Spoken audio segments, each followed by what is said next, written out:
But I think the development of full artificial intelligence will spell the end of the human race. It's a flying object, and we don't know what it is. I would hope somebody is checking it out. With the rockets or whatever, but incredibly fast, opposite direction. They were too fast to be an airplane. I'm glad the Pentagon is looking at this, because if it poses a threat, I want them on top of it. Well, the craft generates its own gravitational field. So you said there's lights in the sky? The internet has become the command center for criminals and terrorists. 911, what's your emergency? I need help, please help me! Aliens won't let it happen. You know, that's what we're instructed to say. Roswell, Area 51. Alien kept deep under the ground. 1, 0,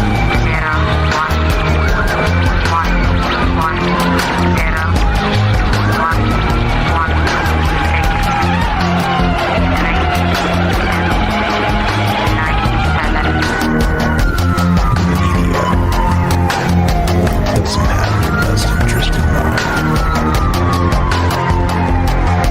The government is self-serving. You're here for a reason. You're listening to Troubled Minds Radio.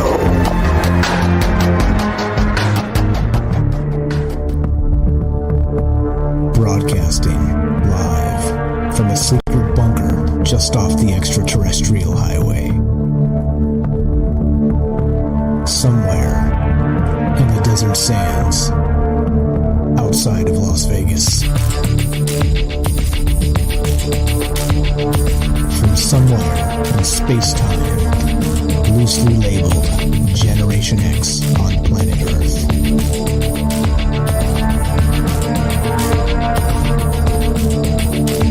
And asking questions of you in earnest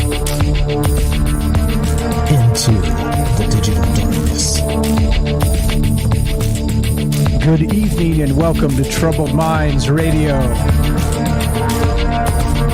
I'm your host, Michael Strange, and hello to all of you who may also have troubled minds. What's up, guys? This is the show where we get together on Monday, Tuesday, Wednesday, Thursday at 7 p.m. Pacific, and we talk about all the things we're not allowed to talk about. You know what they are? Aliens, conspiracy, the paranormal, the government, academia, the 24-hour news cycle, propaganda, and the general feeling that we live in the upside down. This show is live. If you want to be part of the show tonight, the number to call is 702-957-1037. That's 702-957-1037. You can also join the Discord at troubledminds.org. We've got another Discord running. It's the same program. Discord's amazing. Join it if you have not. troubledminds.org. Discord link is right on top. Click that button and get in here. Also, join fringe.fm/chat. Download the Fringe app. Lots of ways to interact with the Fringe. Go to fringe.fm. You can listen directly to the show on that website as well. And we are streaming on Facebook, DLive, YouTube, and Periscope because, well, that's what we do. Try and spread the reach out as far as possible, reach as many people as possible. And this is what we get. We get this weird, bizarre version of a radio/YouTube show. It's a little bit of both. It's a little bit of everything in between. And hopefully it's a lot of fun. That's really what this is about. Troubled Minds is really a conspiracy show. It just is. Except the problem with conspiracies is typically it's all gloom and doom, right? Conspiracy, when you talk about these things, the New World Order, you talk about the Illuminati, you talk about, right, money as you cash money as you see it in the background. You talk about humans lying to each other. You talk about just the dishonest nature of reality, at least the reality as we're sold, the bill of goods that we're being sold in our reality. And I just don't think it has to be that way. I don't think it's necessary for us to be completely negative all the time. And so this is, well, let's call it the happy conspiracy show, meaning let's just be engaged citizens. Let's listen to what's going on around us, and let's not try and be the gloom and doom what'd you call it, doom porn, right? Like the Alex Jones, take your shirt off and rant and wave your arms and say, oh, the end is nigh. No, the end is not nigh. It is not. I have faith in humanity, even though I'm going to dig on it a little bit tonight. I'm going to dig on us a little bit tonight. Us people, poo-flinging people. At least some of us, right? Some of the Twitter sphere, some of the social media out there, and a lot of the mainstream media. It seems to be just like a dishonest poo-flinging, crap show, let's say. That's the best way to put it. And it's unfortunate. I think that it's sort of that joke, sort of that meme where everybody gets together and they talk about, well, the way things happen is that we can make this world a better place, right? Or the joke, the conspiracy meme that it's I don't know. I lost my train of thought. I was trying to buy myself time there, and I completely forgot what I was about to say. Welcome to the radio show where the guy loses his train of thought 2 minutes in. Yeah, but okay, so basically, like humanity, this is the thing, right? So I've been cruising, as you guys know about me. I cruise the actual the news stories, right? I cruise the propaganda lines and see what's going on out there. And there's just a ton of fake news. There's just a ton of weirdness that's happening in the world we live in, right? And so part of that is you get all of these folks saying all these crazy things about, we've talked about conspiracy theory in the past, kind of like, like they've said, well, if you're into UFOs, you could be dangerous because it's a gateway conspiracy theory, right? It's one of those ones where if you think a UFO is real, well, then, you might be a terrorist, right? Something like that. I had such a good meme on the top of my head there, and it just completely vanished. You know what I'm saying? Like that's the problem with reading all the chats. I have all these chat rooms up. By the way, we're reading all the chat in all those places. Facebook, DLive, YouTube, Periscope, and of course both Discords. So if some chat pops up, I'm talking, I have a train of thought, I read some chat, I turn my head back and I forgot what I was saying. So that's exactly what happened. But the good news about that is number one, you're not really here to listen to me, right? I mean, kind of, but kind of not. This is more of a conversation, like I've always kind of said. And part of the issue is that if we get together and talk about things, and like I always say, the experts aren't always correct, though, right? The media, the mainstream, though, Fox News, CNN, they'll always cherry pick their experts and say, look, expert. And they're correct. Listen to the experts, right? The appeal to authority. No, right? No. Guess why? Because experts, of course, are people. And people, of course, are fallible. And, of course, people are, you pay them enough of the cheddar that's rolling by on the stream here.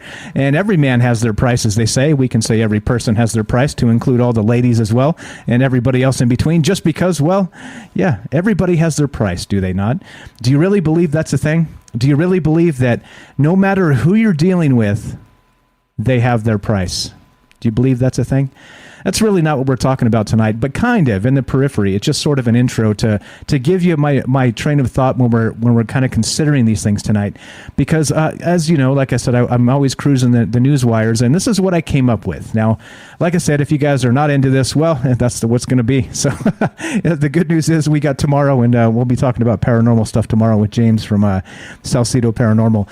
But okay, so the thing is, this is what I was looking at. This is what got me thinking about this stuff tonight. And I was looking at this a couple nights ago, and I thought, you know what? I think we have to really talk a little bit more about this, because this in particular is not just a dig on independent free thought. This is a dig on humanity as a whole, as a species. And like I said, kind of the conspiracy theorist in me, right? Clearly we can do lots of things at the same time, right? We can accept some conspiracy theories and we can reject others, right? Just like we can accept some of the reality, quote, the reality that the mainstream tells us, and we can also reject some of that as well. It depends, right? We are individuals. We have our own brains and our own minds, and we deserve to make up our minds ourselves. And that's what I'm talking about tonight, is that conspiracy. The conspiracy of not just the brainwashed media, but things like this. Now, this is written by Salon, and I know, shake your head, punch me in the face. I'm going to punch myself in the face because I'm talking about Salon, because they are literally one of the most trashy journalistic, you can't even call them journalists anymore. Salon is awful, absolutely awful. But of course, this is the type of stuff that they come up with. So check this out. I was cruising the news lines and this came up this week. And yeah, you won't believe this. I could barely believe this. So headline is this: a terrifying new theory. Fake news and conspiracy theories as an evolutionary strategy. That's a little odd, don't you think? What's going on with that? What does that mean? Does that mean that people in general are predisposed to just lying to each other, to being dishonest, to, well, yeah, fake news and conspiracies? The funny part here is I think it's hilarious that the headline doesn't quite get the parody in their own headline, right? A terrifying new theory, fake news and conspiracy theories. Basically, right, Salon is fake news. So it is kind of amusing to me to see that. It's like these guys are so far off the beaten path that they don't even know they're digging on themselves. But okay, that's fine, right? We have this bizarre part of the world that believes that their reality is the reality and everything else is fake news and conspiracies, right? And it kind of doesn't even matter where that comes from, because it could be the left or the right or somewhere in between. But it is funny to me that the headline is this: a terrifying new theory, fake news and conspiracy theories as an evolutionary strategy. All right.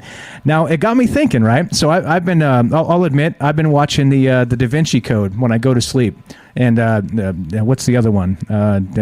Angels and Demons. You guys watch that? You guys ever read that book from the old days? I don't know, it's like 20 years old or something. Like Dan Brown, the Da Vinci Code. It's not that bad, right? It kind of it blew up. It went super blockbuster. They made a movie. Tom Hanks is in it. It's one of those. The movie probably wasn't the best, but it wasn't terrible in my opinion. They had some good stuff in there. And this thing, back when I read the book, it was literally probably 20 years ago. It was a long ass time ago when they wrote this book. But it's a Grail Quest, the Holy Grail. It's Mary Magdalene. It's the sacred feminine. There's a lot of really good themes in that book, right? But of course, like any other book, it has its flaws. I think it's like a fantastic pop fiction type of read, like kind of a blurs fiction and fact, that sort of thing. I thought it was good. I enjoyed it a lot, and I read. I think the best part, right, when you get a book and you read through it, you can snap your fingers and be like, "Damn, that was fast," and it's a big old book. And if you did that, well, they did it well, right? The pacing and all the rest of that. Anyway, I digress a little bit about that. But in the movie and also in the book, there's a particular line in the beginning. If you guys haven't seen this, I'm not going to spoil anything here, but there's a particular murder that happens in the Louvre to begin the movie. It's in the very beginning, and the Louvre, the famous French museum that has the Mona Lisa and all the rest of this, the Da Vinci stuff. And now this is the thing, right? There's like these codes. This entire thing is like kind of a cryptography, code breaking as they chase down the Holy Grail, right? Sounds fun, right? If you guys haven't seen it, or if you haven't read the book, I recommend it. If you haven't seen the movie, I definitely recommend that, because it's the easier version. You don't got to spend several hours, just a couple. But anyway, point being, there's a scene in the beginning where they're kind of chasing the first set of clues that leads them on the Grail Quest. All right. Now, what is the Grail Quest? What is the Grail Quest? Right? It is the quest for the divine in mankind, is it not? We're talking about the Holy Grail. And whether you believe in the Christian version of that or more of like the allegorical story, point being is that, right, like the Grail Quest is to find the best, the divinity in mankind, in humankind, all right? That is the Grail Quest. And it goes back to King Arthur and that whole bit in the Round Table. Like I said, I'm digressing a little bit here, but it's a talk show, so I gotta digress once in a while. But I'm just giving you a peek into what I was thinking when I saw this article and what I was thinking about in this show. So the thing is this, right? In the beginning of the Da Vinci Code, they've got this. They're chasing the codes around, and they find these anagrams, right, which are just mixed up letters that are alluding to something else. And they get to this one spot. I think it's the second or the third clue that they actually find. And what's written on the wall in blood, of all things, right? They're using like this dark light to find the blood that's written kind of hidden in these particular areas of the Louvre. It says, and this right here is basically the entire crux of the show tonight. This one little statement is what got me thinking kind of in terms of this and this crappy Salon article and about humanity and our honesty with not just each other, with ourselves, all right? So like I said, this is not going to be one of those Michael Strange preaching at people. It's just, let's do a soul searching as humans, as people, as good folks of the world that care, and ask ourselves if this is really the reality we live in. This seems like a pretty sinister view of the world, but we're going to roll with it tonight. We're going to roll with it. So the line in particular that I saw, it struck me back then when I read it back in the day. And when I saw it again a couple nights ago on the movie, the line is this. It struck me again. So dark, the con of man. So dark, the con of man. All right. And so it was an anagram, of course, and it was Madonna of the Rocks, and it led them to the next clue. Right. That's it. I'm not going to spoil the rest of it for you. But you see where that one single term, that one single line, of course, it led to like some Illuminati stuff and this, that, and the other thing. And, you know, it's a you know, fictional historical thriller. All right. So, of course, there's going to be some shenanigans that go down and the rest of that. But the term itself, I think, is exactly what we're looking at here on this Salon article. Right. A terrifying new theory, fake news and conspiracy theories as an evolutionary strategy. And let me add the line from the Da Vinci Code. So dark, the con of man. Now, it's a fantastic line because, of course, right, what does it bring up? Like, it brings to mind deception. It brings to mind a con artist, right? Like, it brings to mind falsehoods, lies, all of those things, and just this tiny little thing. And so in that particular context in the movie and the book, this is like it's kind of pointing at a like a conspiracy within the Catholic Church. All right, like I said, fictional historical thriller. So cool, fine. That's not what we're talking about tonight. We're talking about the greater context of what that actually means. So dark, the con of man. All right, and are we really, literally, fake news and conspiracy theories as an evolutionary strategy? Are we literally evolving to be dishonest to each other? Do you think this is real? I'm going to read, I'll get to this article in a little bit, but that's the question tonight. Do you literally think that humanity is so depraved and so far gone that we have necessitated this? Fake news, conspiracy theories, deception, dishonesty, the entire stuff we talk about on this show all the time. How the world is just a dirty, dirty world, and everything is a PR front. When you look at the news cycles and they're like, oh yeah, by the way, everything's fine here. Everything's cool. You don't have to worry about, you know, Bill Gates buying up all the farmland. That's just diversifying his portfolio. You know, that's PR, right? Does that seem like that is really what's going on, diversifying his portfolio? Yeah, it seems like they're running out of things to buy, aren't they? That's what it seems like. That with China gobbling up land all over the world, with Bill Gates buying up farmland, things like this, right? Is this why they've created NFTs? Because there's nothing good left to buy, so they got to make up some other BS to buy? I don't know. So anyway, point being, the entire theme of this show tonight boils back to that one statement. So dark, the con of man. And again, inspired from the Da Vinci Code. I'm not going to lie. I will unapologetically say I like that movie and I like that book. There you go. All right. So let's look at this article real quick as we continue. So that's the question tonight. Do you guys really believe that this is where humanity is at? We've evolved to a point where now we just need to be more and more deceptive with each other. More lies, more fake news, more conspiracies. And that's where we're headed. What do you think? I'm not so sure. Like I said, that's a pretty depraved world if that's where we're headed here. But anyway, all right, so let's look at this. And by the way, we're taking your phone calls. That's the question tonight.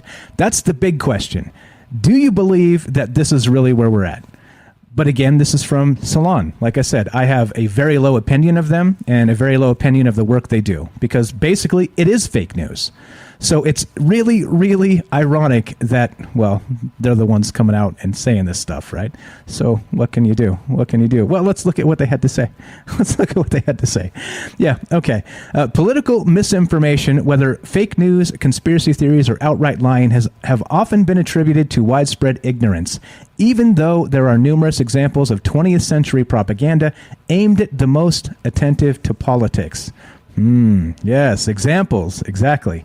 Books like Edward S. Herman and Noam Chomsky's Manufacturing Consent began to challenge that notion, as did the 1991 study of media coverage of the First Gulf War with the memorable bottom line, "The more you watch, the less you know." Interesting, right? I think that's a little weird. The more you watch, the less you know. Yeah, all right. So here we go. Meaning, of course, the mainstream media, because, well, they're lying to us, guys. Spoiler alert. They're lying to us, guys. Here we go. All right. In the age of social media, scholarly explanations have shifted to discussions of motivated reasoning, which could be defined by Paul Simon's line from The Boxer. A man hears what he wants to hear and disregards the rest. Once again, right? Once again, I think this is kind of back to the weirdness of this, and the question I have tonight. Do you really think we've just evolved all of these years just to become liars to each other? Just to misinform, just to fib about, I mean, you know, like, let's be real. We all know people like this, right? I know people, and I'm sure you do too, that spend so much time lying, they probably don't even know what the truth is anymore. There are people that exist like this, and they spend so much energy trying to make themselves look good and everybody dunk on everybody else. That right, like that's their reality. But they spend so much energy trying to keep up with all the lies they're spinning. Right, they're like outputting like 150% type energy. That if they were just chill and were like, did the best to be a good person, right? Maybe they could take a nap once in a while. You know what I mean? There are people out there like that. And of course, most of them are running the government. but point being, right? We all know somebody like that, right? Or we have in the past or whatever. But so to me, this is terrible. From Salon, this is terrible. Again, they've cherry picked their expert, right? There's a scientist that wrote this. There's a scientist that has this theory. We're going to continue with this article and this theory as we go tonight. But again, I'd rather hear from you. I'd rather hear from you guys. Do you really think, after billions of years of evolution, people have arrived to tell each other lies, disinformation, and conspiracies? Is that why we're here? Is that really what's going on in the world we live in? And of course, why? Why would we do that, right? For higher social order, right? For more money, which you see behind me here on the screen. Why? More power in government, right? More like you get promoted at work, and now you're like the supervisor or the manager or whatever, and then you're the person now, right? You're the man. You get to fluff up your shirt and tell everybody what to do, right? Is this really what the world is about? Like social standing and power and lies and deception? Yeah. Is it indeed? We've evolved for how many, a billion years? What is it? I don't even know. The number's huge. An unbelievable number, right? Let's just assume that the evolution thing is cool and real, and we'll just go with that. But the point is this where we're at? Is the evolution of humankind to this point in the modern day so dark? The con of man. I don't know. You tell me. That's what's on my mind tonight. It makes me wonder. It makes me think. Is this really what's going on here? Like I said, this is a pretty dark view of the world. But of course, it's written by Salon, this article. And this view is held by people who would seize power from you and from me. Do you understand what's going on here? So, the dark con of man, I reversed it, is this article from Salon. We'll keep reading it, we'll keep talking about it, but that's the question on my mind tonight. Do you really believe humans have evolved millions and millions of years to get to the point where we could efficiently and brutally lie to each other? Is that that's the goal? Is that what we're doing? Yeah, I hope not. I sure as hell hope not, because, well, It makes me sad for the future. If you guys love this, stick around. More after the break. This is Troubled Minds. I'm Michael Strange. 702-957-1037. Be right back.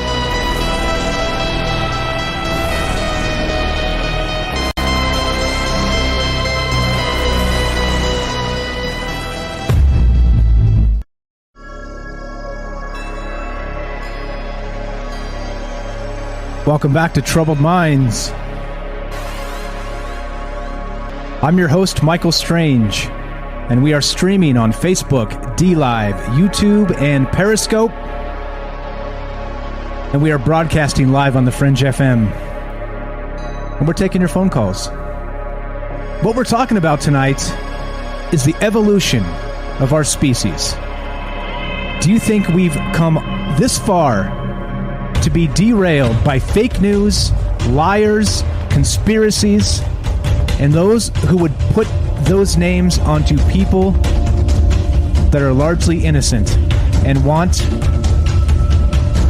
the truth? That's what's on my mind tonight. Salon wrote an article describing how we lie to each other, how it's an evolutionary strategy. One more time, the headline is this: a terrifying new theory. And of course, this is from a professor, from an academic, from an expert, as it were, right? Because of course, we have to trust the experts, we're told, right? Fake news and conspiracy theories as an evolutionary strategy. And as I said before, inspired by the Da Vinci Code, so dark, the con of man. You think that's why we're here? Do you really think that we've gone through all the trials and tribulations of thousands or millions or as far back as you want to go, however many years it's been, to really culminate in our full selves, our full evolutionary selves as liars, spinsters, and conspiracy theorists? Well, here we are. Congratulations. But of course, if you ask me, I think it's the reverse. I think people like us, we want the truth. We can handle it. We're not afraid of the truth. We're here asking these questions every damn night to get to some closer version of the truth, because I don't even believe truth exists anymore because of garbage like this, garbage like Salon, CNN, Fox, you name it.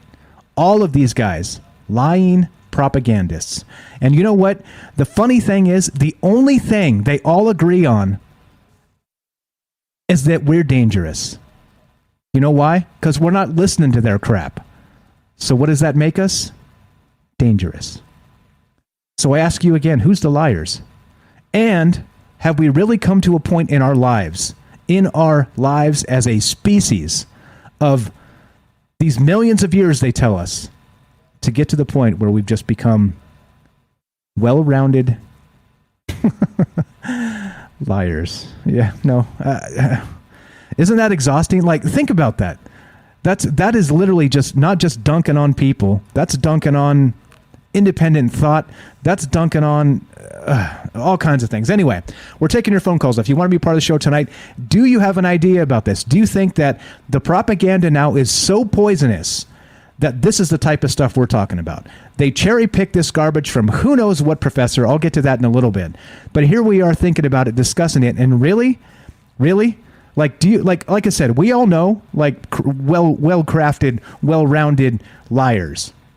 But are you really fooled by people that lie all the time? Like, how long are you fooled, right? Like you get lied to by this person 2, 3, 4, 5 times, and then suddenly you're like, oh, right? What did George W. Bush say, right? Lie to me once, never fool me again. Whatever the hell he said, right? Whatever the hell he said that one time. Anyway, we're taking your phone calls at 702-957-1037. That's 702-957-1037. Let's go to Jack in Wisconsin. What's up, Jack, my friend? Welcome to the show. How are you tonight? Jack. What's up, buddy? Hey, how you doing, Mike? I'm doing good, man. How are you?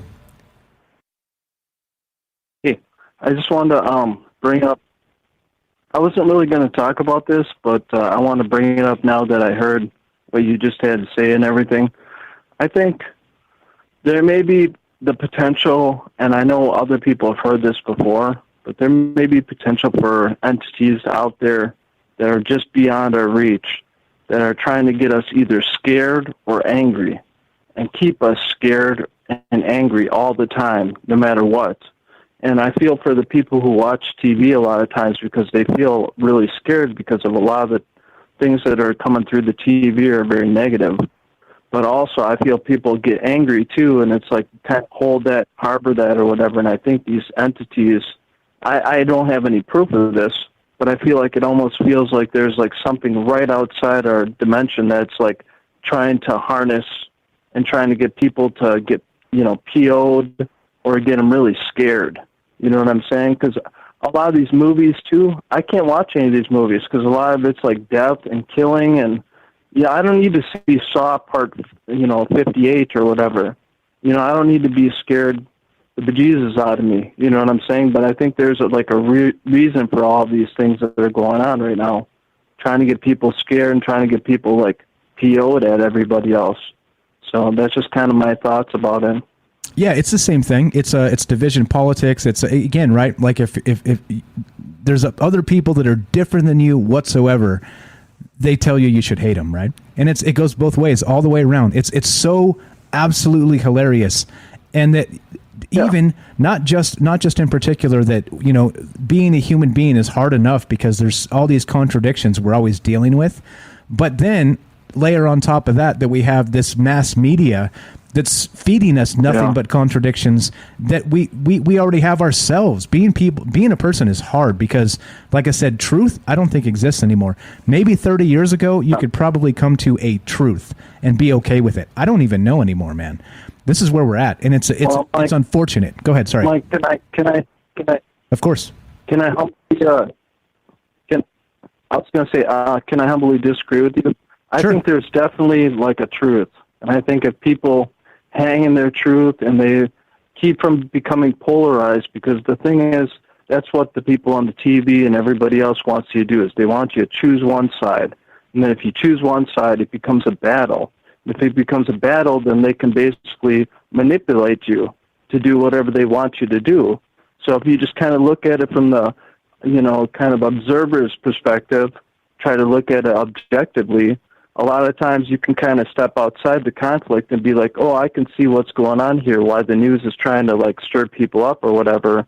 Because I think a lot of these people out here, they do have brains and they do watch the news and they do know that it's for manipulation. So I want to give a lot of people credit out there, and I think basically everybody that's watching the show, they're people who can watch the news and they can judge for themselves and they can figure out oh, they're trying to manipulate me in this regard, and they can figure it out for themselves. I think we have a lot of smart people out here that, we're not going to be divided. And I think a lot of families out here, too, a lot of families out here aren't just white families or black families or Latino families. A lot of families out here, I think you even said yourself, Mike, you're Latino. A lot of people out here, they have mixed families. So it's you're not going to cause a racial riot or, some kind of a civil war because of our skin, because you know what? We're already integrated. We already love each other, and we're already part of families, and we're not going to have anybody tell us we're going to war with somebody else because of the color of our skin. That's ridiculous. That's BS. Amen, brother. Amen to that. I just wanted to say that. Yes, amen to that 100%. And so I'm not saying truth doesn't exist, only in an abstract, right? That's what I mean. So that we've been bombarded with BS and hate for so long now that it's breaking apart families. That's what's actually happening here. These are the things that are going on, right? People are just no longer speaking to each other. They're not coming to each other's weddings. They're, things like this. And think about it. If they didn't have the propaganda media, none of those things would have ever, those little spats would have ever happened, right? Maybe some people are just incorrigible. You know what I mean? Incorrigible. Those type of people. And that's why, I Go ahead. You're good. We have to deal with these talking heads every day, and certain people who do watch them, they do subscribe to them wholeheartedly. That's the problem. It's tough to get them away from watching Anderson Cooper and people on CNN and even Fox. You can't have one. You can't just look at it one way. You got to look at it from all different perspectives. You can't be just Fox or just CNN or MSNBC. You got to look at it. Why is this news is this a news story? Every night you should be wondering, like, why is this a news story right now? What is behind this? Why do they want to put this out to the people? And usually, if you look a little bit deeper into it, there's some other reason besides just like, you know, hey, we want to tell you the news. Usually it's to scare the crap out of you or make you angry.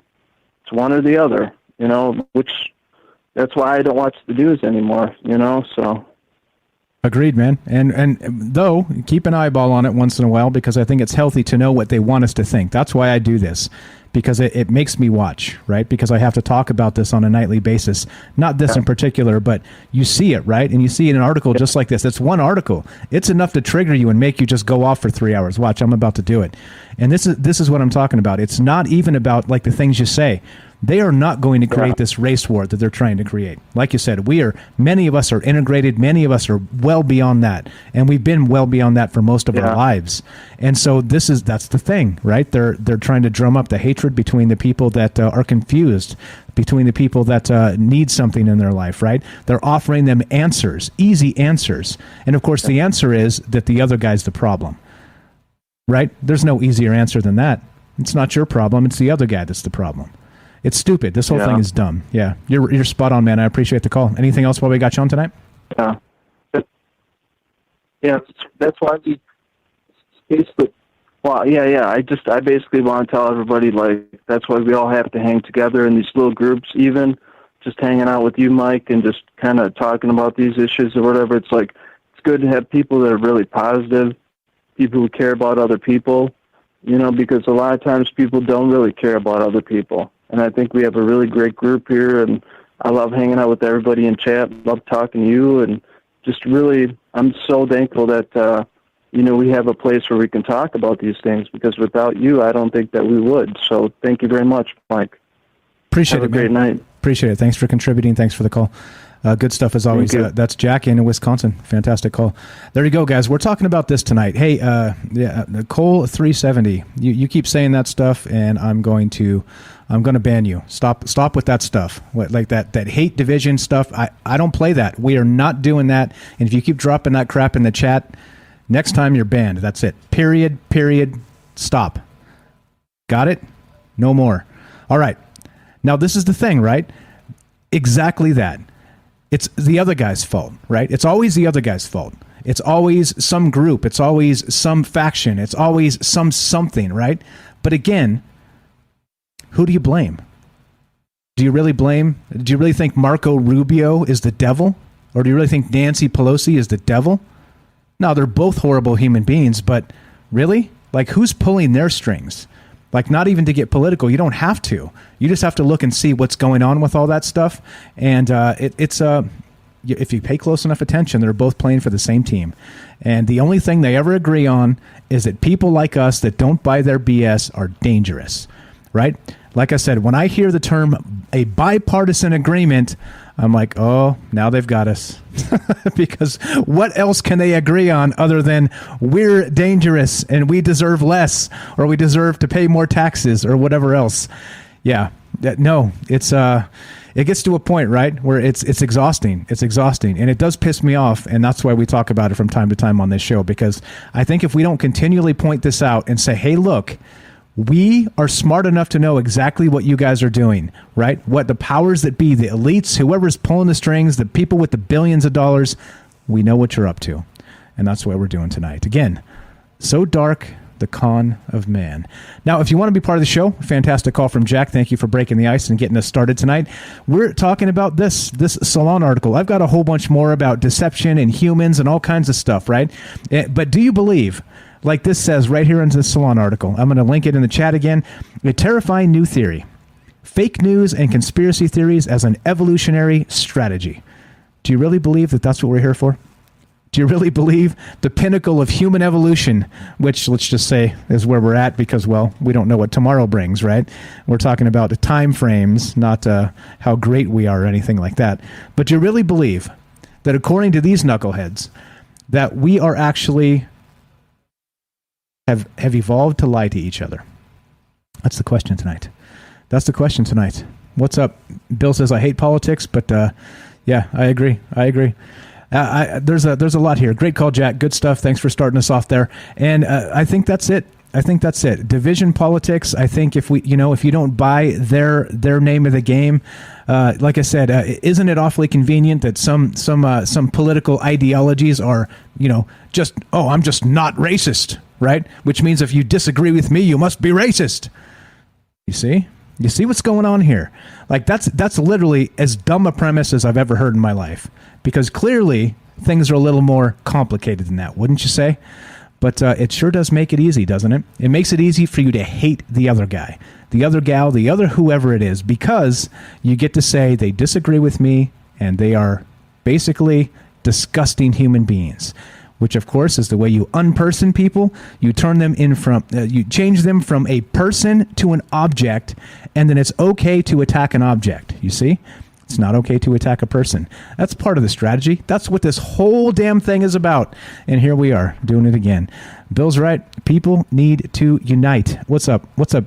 What's up, Johnson? Johnson is now Carlos. What's up, buddy? All right, so here we go. Back to this article for just a little bit. Again, this is from Salon. Headline is this: a terrifying new theory, fake news and conspiracy theories as an evolutionary strategy. Yeah, right? Yeah, this is how far we've come, just to lie to each other, to be better liars. But the ignorance perspective has a deep hold on us because it appeals to the Enlightenment notion that we are motivated to pursue truth. We are, quote, the thinking animal, right? The important part of that expression may be animal. See what they're doing here? Human beings have an evolutionary history, and deception is commonplace in the animal world because it confers evolutionary advantage. There's good reason to believe we're not so different, other than the fact that humans are ultra-social creatures. In ancestral and evolutionary terms, being part of a successful social group was every bit as essential as food and water. So deception among humans evolved from group conflicts. Oh, interesting. That's the thesis of a recent paper called The Evolutionary Psychology of Conflict and the Functions of Falsehood by the Danish political scientists Michael Bang-Petersen and Matthias Osmundsen and American anthropologist John Tooby. Well, there you go. There's the sick people that believe that literally we've come to the political pinnacle of evolution of being better liars. Of being better liars. Yeah. Yes, that's what's going on here. That's exactly what's going on here. All right. Now, that's the deal. That's what we're talking about. That's the craziness tonight. And this stuff gets me fired up. When you're so pointed like this, that again, right, these are professors, these are academics, these are people that again, right, you tie yourself in so many knots that we forget the premise. And what is the premise? I'm going to just tell you my opinion. The premise is we're human beings. That's the premise. The other premise is we're imperfect. All right? As humans, we are imperfect. Every single one of us. And as a result of that, that means we need each other more than ever. Right? Think of it. Billions of people all struggling with their own issues, their own problems, their own whatever it is. Sometimes it's mental health. Sometimes it's money. Sometimes it's so many other things. But everybody's struggling in their own way. And this is my point. My point here, Cole, don't do it again. Don't do it again. Forget it. I'm done. I'm done with this. We're not playing these games later. Later. Don't come into this chat and be racist. Don't do it. We're not doing that. We don't play that game later, bro. All right, look. So as this continues, you can read some of this stuff. Like I said, the more of this is just the way it is. It's a really depressing view of humanity. So like I said, do you really believe that this is what this stuff is all about? Do you really believe that this is why we're here? To deceive, to draw social power by deceiving others, by, again, like I said, there's some very common things that all people have. We all share these things. And like I said, once you break it down to a particular, like just a basis of being human, well, guess what? It makes it a whole lot easier to see things in common with other people, does it not? But you see what's going on. It has nothing to do with that, with politics, with this article, with all the rest of these things that we always talk about on this show, with the division. Nobody cares about the human experience anymore, at least in the media. They could give a damn. They want to use your hate for their power. And that's what this is all about. All of this stuff. These professors that are writing these things, oh, sure, fine, nice theory. Fantastic, right? But again, how dark do you have to be to consider that's where we stand as a human race? Pretty disgusting, if you ask me. But so again, like I said, this is conspiracy. It is what it is. And like I said, we don't have to deal with their BS. We don't have to buy into that. We don't have to believe a single word of it. But I think it is valuable that we have to pay attention to what they're saying, because it gives away their game, right? And when I say them, I just say the oligarchs, the billionaires, the elites, however you want to define them. There are people that run this world, and it is not your government. I'm sorry. It is not. And that's what I'm talking about. So if we pay attention and you see what they're trying to tell us to make us believe, it's a hell of a good start to basically believe the opposite, is it not? And that's what we're talking about tonight. That's what's on my mind. As I said, we started with the conspiracy of so dark, the con of man. And again, that's from the Da Vinci Code, and that's the way this works, is that sometimes you read an article of the division propaganda media, and it triggers something in your brain from the past. And that's where I'm at tonight. And the question for you again, thank you for the fantastic call, Jack, to start us off. The question for the rest of y'all, and I'm not even from Texas, but I'm going to say y'all, is this. Do you think there's something more for humanity than simply doing exactly what they're telling us? Meaning we've evolved to hate each other. We've evolved to divide. We've evolved to create these groups and subgroups, divisions and subdivisions of class and race and religion and everything else so that we can hate each other. Do you really believe that's why we're here? I'm sorry, but that makes absolutely zero sense to me. Zero. Regardless of what this lying dog media tries to tell us on a daily basis. And if I sound serious about this, I'm deadly serious about this. And I just mean that in a hyperbolic way. Everybody relax. Nonviolence. We can change the world with nonviolence. And you have to say that because my detractors would be like, I knew it! He's calling for a revolution! No, just a revolution of thought. Just a revolution of coming together. Just a revolution of ignoring the lies that are dripped into our minds every day by this lying dog propaganda media. I think we're out of time. Sometimes you just get going and you run out of time. This is the thing. This is Troubled Minds. I'm Michael Strange. We're talking about propaganda. We're talking about people. We're talking about the human condition. We're talking about what it means to be you. And do you really think we came this far? Over how many years of the past? So many challenges we've conquered as a human society to get to this point where we allow garbage politicians and garbage media to drive us apart. I don't think so. We're taking your phone calls at 702-957-1037. What do you think about this and the rest of this stuff? Do you love it? Hang around. This is Troubled Minds. I'm Michael Strange. More after the break.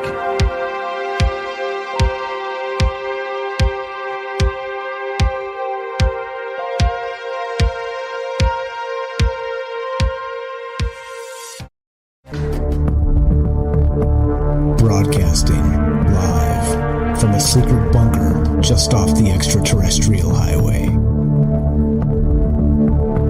Somewhere in the desert sands outside of Las Vegas.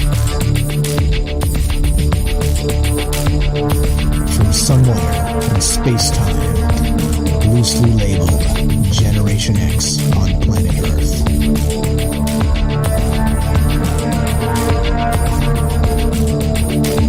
And asking questions of you in earnest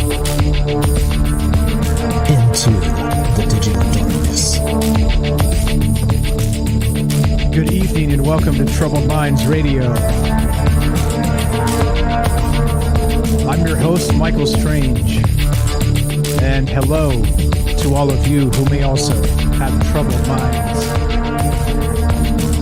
What's up, guys? This is the show where we get together and talk about all the things we're not allowed to talk about. We do that Monday, Tuesday, Wednesday, Thursday at 7 p.m. Pacific. And what are those things we're not allowed to talk about? You know, aliens, conspiracy, the paranormal, the government, academia, the 24-hour news cycle, propaganda, and the general feeling that we live in the upside down. This show is live. We are streaming live on Facebook, D-Live, YouTube, and Periscope. We are broadcasting live on the Fringe FM.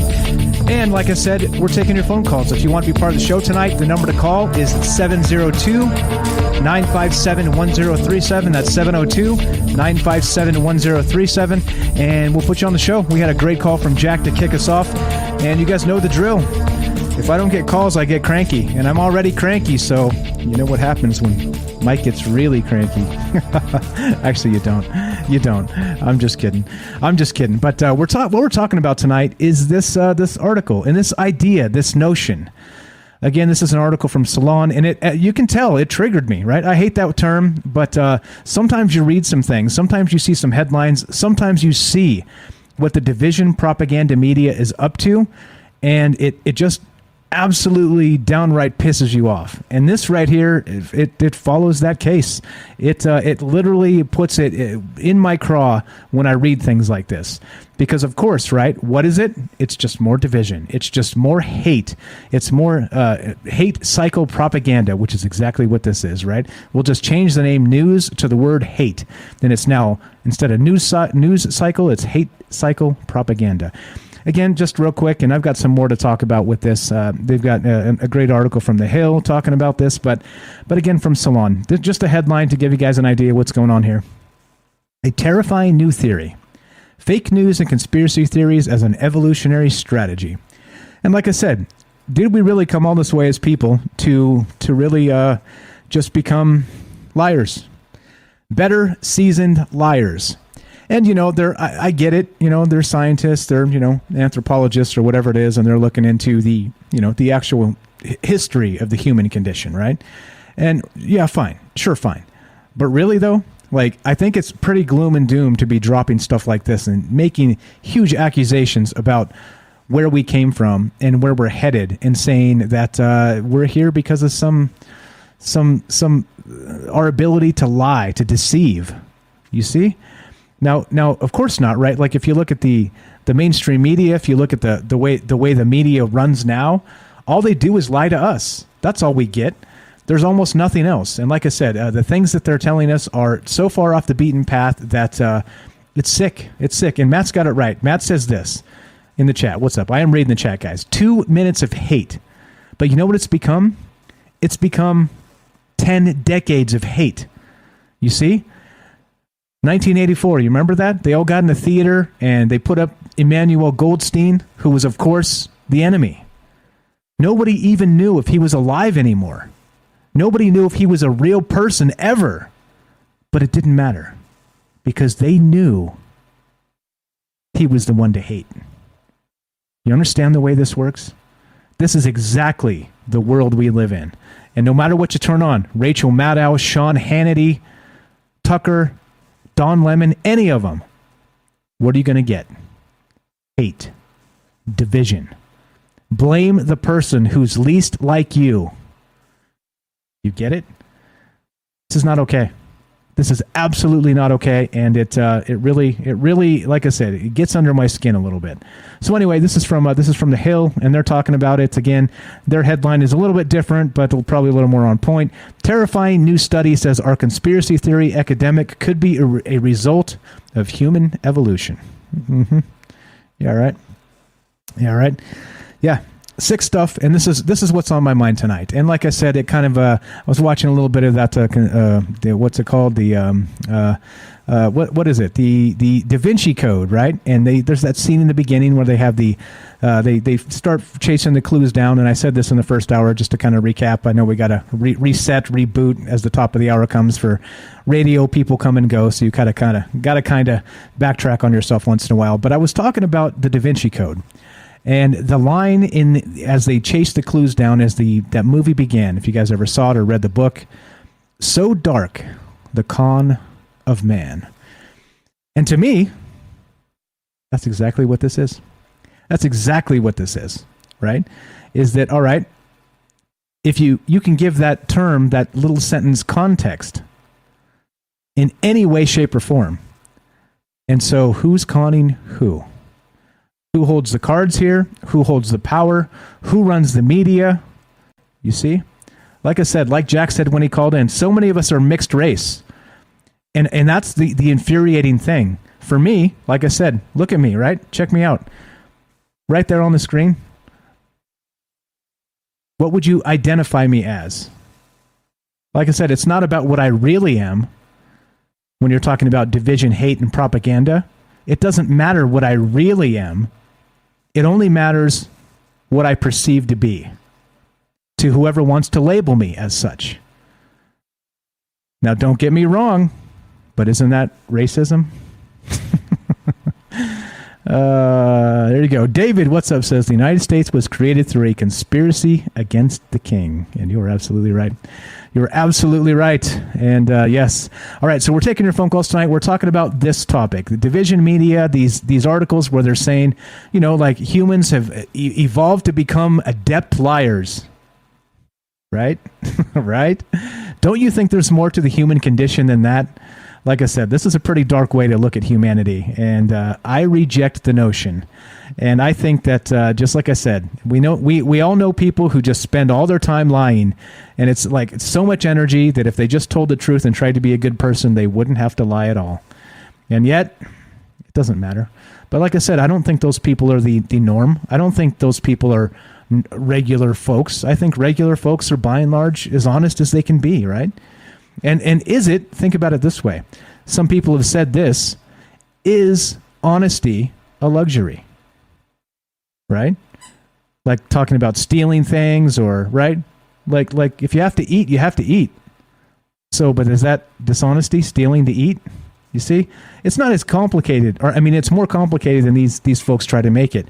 But the easier they package it, the easier it is for them to use it against us. And that's what we're talking about tonight. So we're taking your phone calls again if you want to be part of the show. Thanks again, Jack, for the fantastic call last hour. Let's go to Joe in just a sec here. If you want to be part of the show, 702-957-1037, troubledminds.org, and let's do it. Let's go to Joe in Florida. What's up, my friend? Happy birthday. Long time no talk. How are you?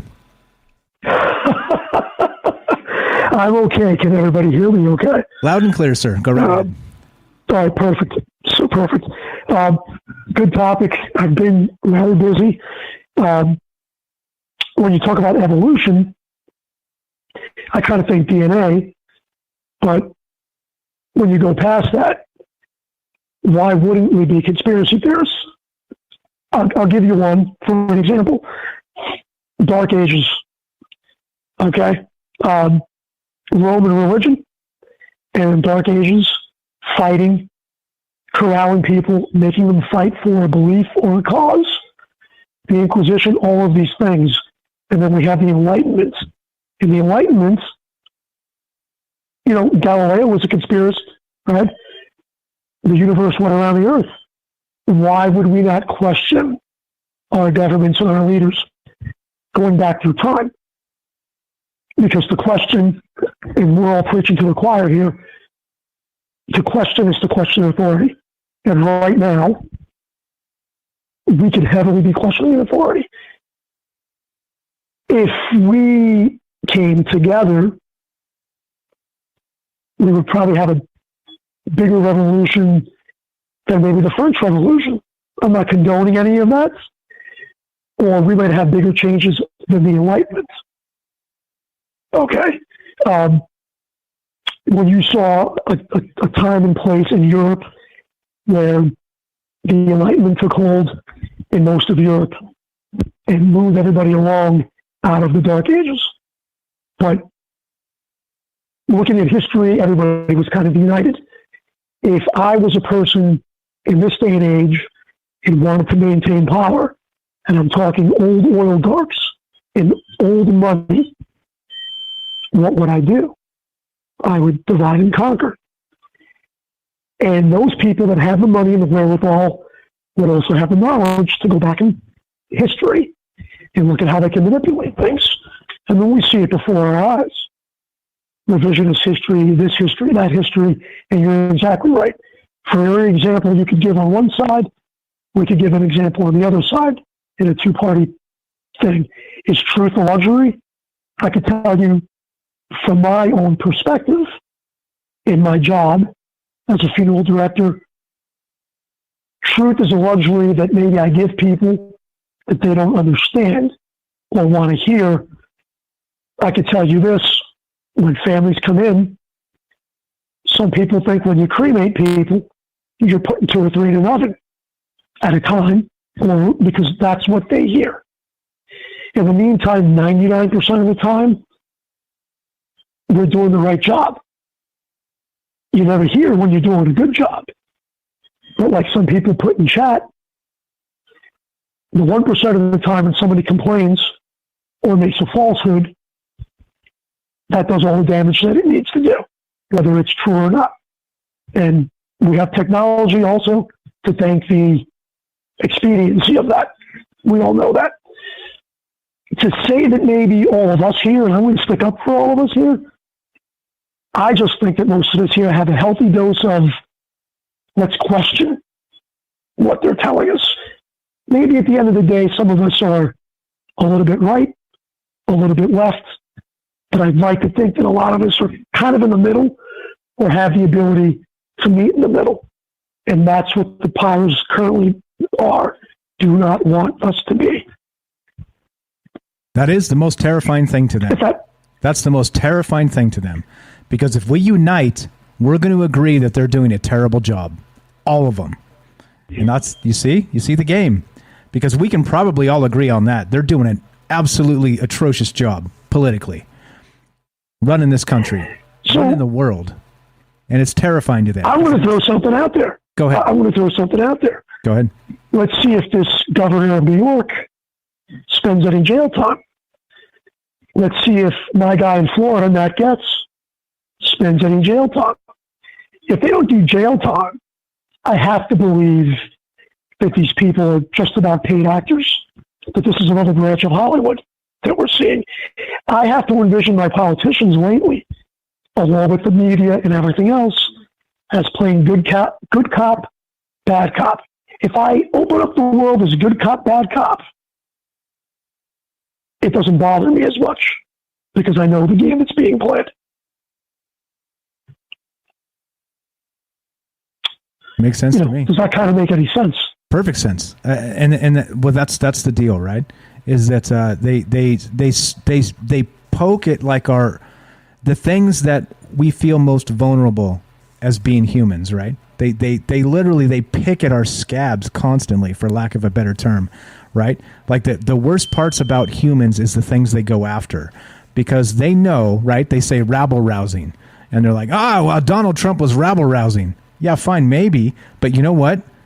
So was Hillary Clinton. So is the other side, right? So is the entire thing. Is that's exactly what they're doing. They're trying to drum up the hatred in the people that are prone to hatred.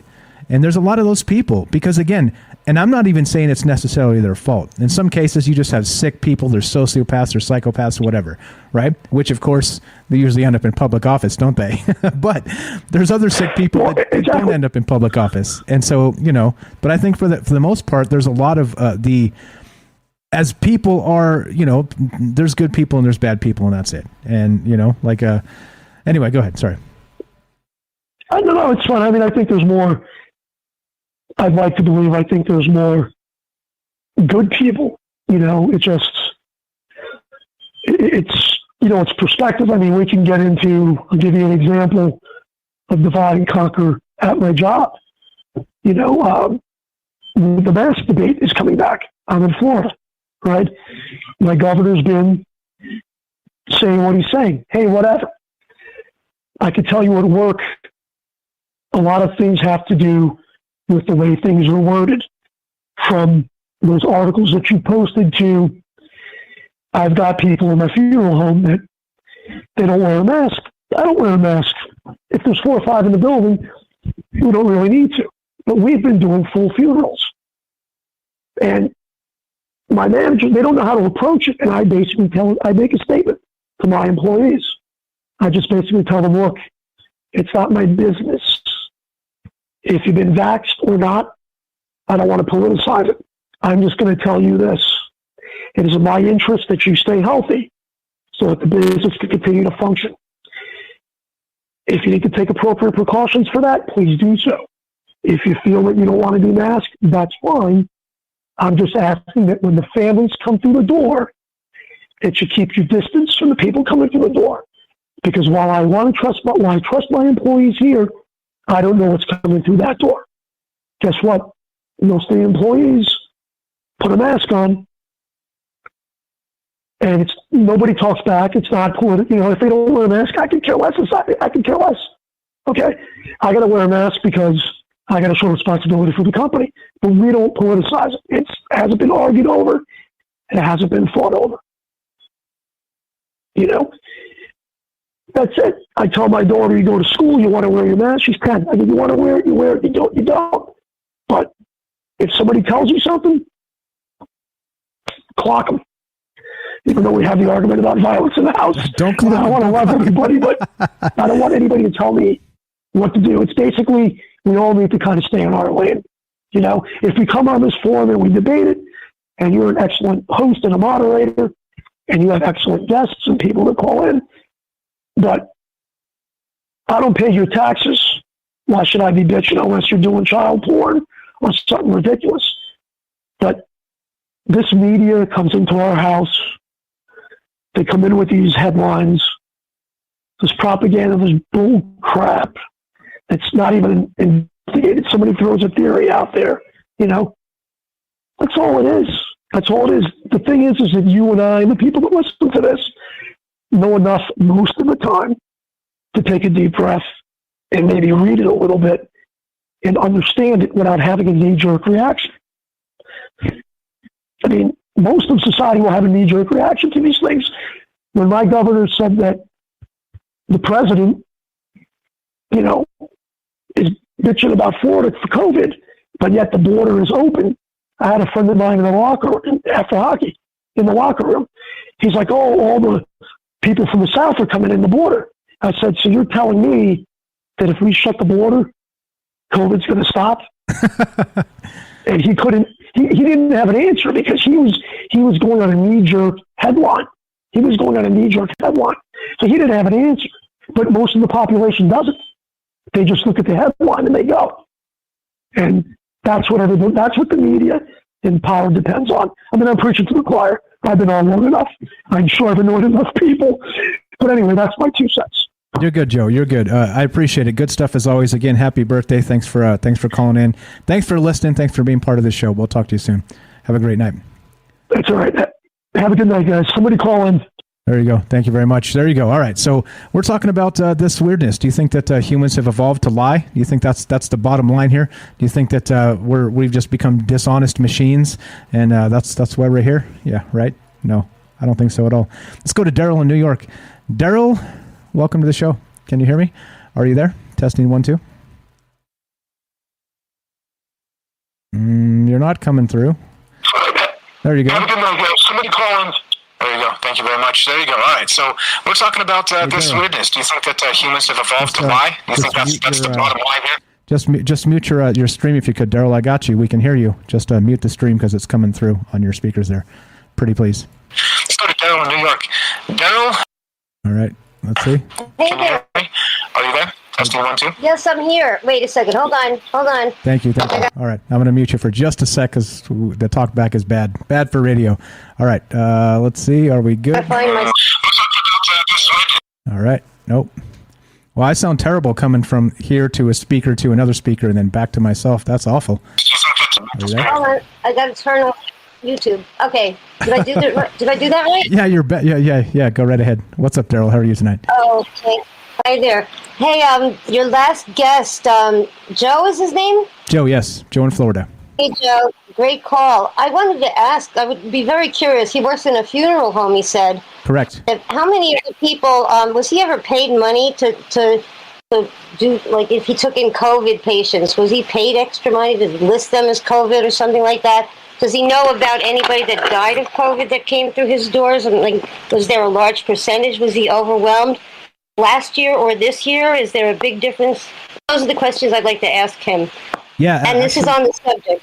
Okay, yeah. He's actually talked about that quite a bit in the past. It's probably too much to sum up, but the answer is yes, that he did see some spikes when COVID went down, and he did see some maybe death certificates that seem sketchy. Let's leave it at that. But yeah, so the answer is yes and yes.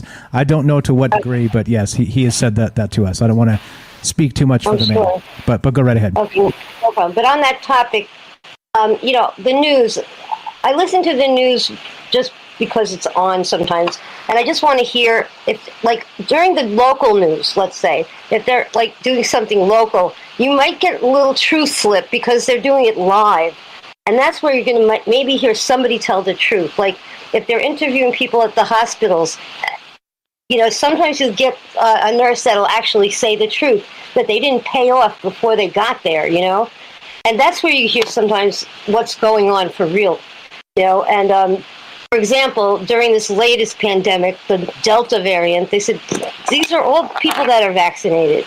That slipped out. The people that are here are all vaccinated, and they weren't overwhelmed with people in the first place. Number two, you get some truth tellers or whistleblowers at the same time that get an opportunity to tell the truth that haven't been, that have been maybe victimized by the system, that have been mentioned. Okay, today, for example, I'm going to mention one thing in the news, the real news. Pfizer and, the FDA was called out because they had a conflict of interest, because they had so much money invested. Their donations now are known to be from, big pharma and private interests. And how can they actually make any legitimate, studies that are in a conflict of interest when they are paid $10,000 for, like, a doctor to just fudge the records, $100,000 up to $1 million to make a test come out the way they wanted to. And this was mentioned on the main news. Hey, Daryl, we're out of time. Yeah, can you hang on till after the break? Okay, sure. Okay, hang tight. We'll get right back to you, Daryl. Thank you. This is Troubled Minds. I'm Michael Strange. Be right back. More after the break.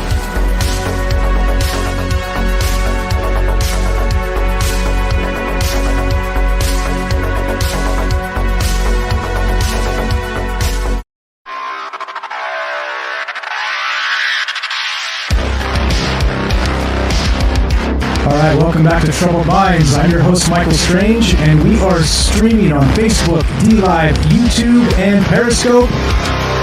We're broadcasting live on the Fringe FM, and we're taking your phone calls. Tonight, we are talking about, that's right, the mainstream media. Yeah, Salon put out an article saying a terrifying new theory, fake news and conspiracy theories as an evolutionary strategy. I think that's a pretty dark view of humanity. What say you? 702-957-1037. That's 702-957-1037. And we have Daryl on the line. We're going to go straight to Daryl. Thanks for being patient. Let's do it. Let's unmute you. Let's see. Here we go. Let's work the technology. Press the buttons, Mike. You can do it. Daryl, welcome back to the show. Are you there? Thank you. Thank you, Michael. Can you hear me? Loud and clear. Go right ahead. Okay, great. Sorry if I was ranting. No, you're allowed. Ranting? You're allowed. Okay. Oh, cool. All right, so they were saying on the real news this came out, that the FDA, they were questioning the FDA's, efficacy based on, them having so much private money and the big pharma's donating them, and they give grants based on the money donated by the pharmaceutical companies, and they also pay private incentives up to $1 million to make their tests, work out in the way they want. They can fudge a test to make it approved. They can approve something quickly, whereas normally some drugs take up to 10 years of testing, but now suddenly they can be sped up. Or these emergency, for emergency use.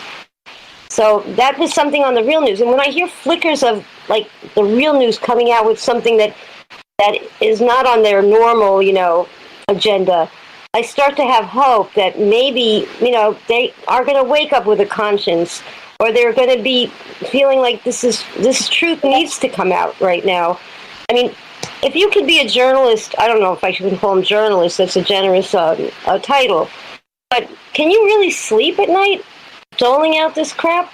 Can you really look in the mirror, and feel like you're a good person and what you're saying, even though you've got to know by now you're doling out a lot of BS, Yeah, that's exactly it. And so, funny enough, right, in the old days, they used to not pay journalists very well at all because, if you're doing it right, you're out there seeking the truth, and nobody wants to know the truth because, well, it's not in line with the interests that be, which of course is the billionaires, the oligarchs. And so now notice people like Don Lemon or guys like this that they call journalists, like the people that are like the mainstream on the TV. These guys get paid millions and millions of dollars. It's not like you made $12,000 a year back in the day to be a journalist. Now you get paid millions if you're a good enough liar, right? If you're a good enough propagandist. So you see how things change. Real journalists don't get paid. They still don't get paid. No, because nobody wants to hear that. Only we want to hear that. And that's why it's important, guys, to support the little guys that are doing good work, because guess what? They can't survive if you don't. There's a lot of people out there that are doing God's work out there, doing their best to turn over the truth. And if you turn on Don Lemon instead and don't support the little guys, well, that's part of the problem with the world as well. Sorry, Daryl, go ahead. My little rant. No, it's true. And then even if the little guys come out with the truth and get too close to it, suddenly they disappear, or they're not heard of anymore, Yeah. You can't hear from them, or they get deplatformed, or you can't, they get knocked off of the, social medias, so you can't hear them anymore. It's a shame, and I just would love to know, everyone, please put a link into what you believe is the truth and any news that you like to listen to that you feel is the truth. Please share anything you believe that they're on the money. I would love to see what you use as the truth. So we could maybe share our knowledge. It is important. And by the way, thank you, Daryl. Daryl's always tweeting our stuff on her Twitter account. I'm watching, and she's always tweeting us when we go live and retweeting our shows and things like this. So thank you for that. She's not just saying that, she's actually living that. So I appreciate that quite a lot. Thank you for that, Daryl. My second home is Twitter. Nice. My summer house. Nice. Oh, the other thing about Twitter is I have to bring this up because I'm very nervous. There was one day when I started getting blocked. You see what I share. It's pretty on the edge there. I mean, it's certainly reason to deplatform me if I was really anybody, but I'm not anybody, so maybe they're not paying attention. But the first day I noticed they stopped me from posting two articles I had read that maybe were a little anti, whatever, my favorite subjects. But the next day I could post anything, and I've been able to post just about anything I want to, no matter how controversial. I haven't been blocked. Now, am I going to get a knock at my door and guys in black coats, are going to take me away and you won't hear from me anymore? What is going on? Daryl, I'm gonna cross my fingers for you that you don't get a boot on your neck, but I don't think we're there yet. I think you're okay. I think what's more likely to happen is you're on some list somewhere, and when the boots come for necks, well, probably you and I will be first. Okay, yeah. Save me a seat, okay? Okay, you gotcha. We can sit next to each other. So the thing is, I think that given all this media BS that we're talking about here, it is important. It's important to, like I say, in a post-truth world, it's really difficult to determine what is the truth anymore. And I've given up on that. I kind of don't care, meaning that it's important to ask the questions that maybe point us in the right direction. And I think that's more valuable than getting to the truth itself. You see what I'm saying? More of a, hey, let's not look that way, let's look this way. And I think that's good enough, right? As long as you're looking at the correct direction, it probably, hopefully, will lead you to whatever truth it is you may be seeking out there, right? That's how I see things now. Only because we're so drained and washed in this BS media. It's disgusting, isn't it? Absolutely. I think at least have the right to have an open discussion. That's where the truth comes out, and then you'll at least see both sides. I like to, Second Amendment, 14th Amendment. We've got to really remember our Constitution and fight for it. And maybe I don't know, what kind of revolution can we have to make a difference? It's not going to be with our fists. No, it's a revolution of the mind. Yes, it's a revolution of thought, of the mind. It's actually going back to some of the basics. They're literally trying to make us forget the basics. That's the goal here. The second we forget where we came from is the second we don't know how to get back there. And I'm not saying we need to live in the 1500s or something like that. I'm saying there are concepts in history that are valuable and we should not forget. And that's what I'm talking about. So, yeah. Well, let's hope the next virus doesn't have some sort of AI that's going to make us forget the past, which is, I'm afraid, possible, Yeah. I don't want to go there. I don't want to go there. There's another I'm hesitant to go there too, because I know people are listening, and like I said, okay. I only say it because I maintain that I think that's a personal thing, and so I realize I'm on a microphone. Lots of people hear the things I'm saying, so I stay away from that as much as possible because I don't want to influence anybody for them to do something that damages themselves. Like, you do your own due diligence, talk to your doctor, people you trust, that type of stuff. Don't listen to me. Do not listen to me for that type of stuff. I'm going to reiterate. Do not listen to Michael Strange. Don't do it. Why would you? But some people, I get it. Some people trust the things I say, and I'm honored by that. But don't listen to me when it comes to vaccines. Don't. No, listen to me. Well, okay, I'm kidding. There you go. All right, we got a couple calls behind you, so thank you. Great stuff as always, Daryl. Anything else while we got you on the phone? A final thought? No, just keep it up, Michael. Great show. Thank you so much. Thanks for listening. Thanks for calling. We'll get you soon. I'll move you out, and let's keep on trucking. Let's keep on trucking. All right, so we're talking about, again, BS, fake news, media, all the rest of the stuff that we're always talking about. Do you think that really the world we live in, we've evolved to this point to get there so that we can be better liars to each other? Yeah, well, if you read Salon, well, maybe that's what's going on. Let's go to, looks like, Jennifer in Missouri. Welcome to the show. How are you, my friend? Hey, Mike, how are you doing? I'm doing well. Long time no talk. What is on your mind tonight? I was just listening, and I read the article. I just saw a big spider. So sorry, hang on. I'm going to scare off my attic. But no, I was reading the article, and I was, just thinking on it. I read through it. It's a pretty good, long article. But it seems like it's a perfect roadmap of exactly what they would say. Like, they're explaining exactly word for word what they are doing.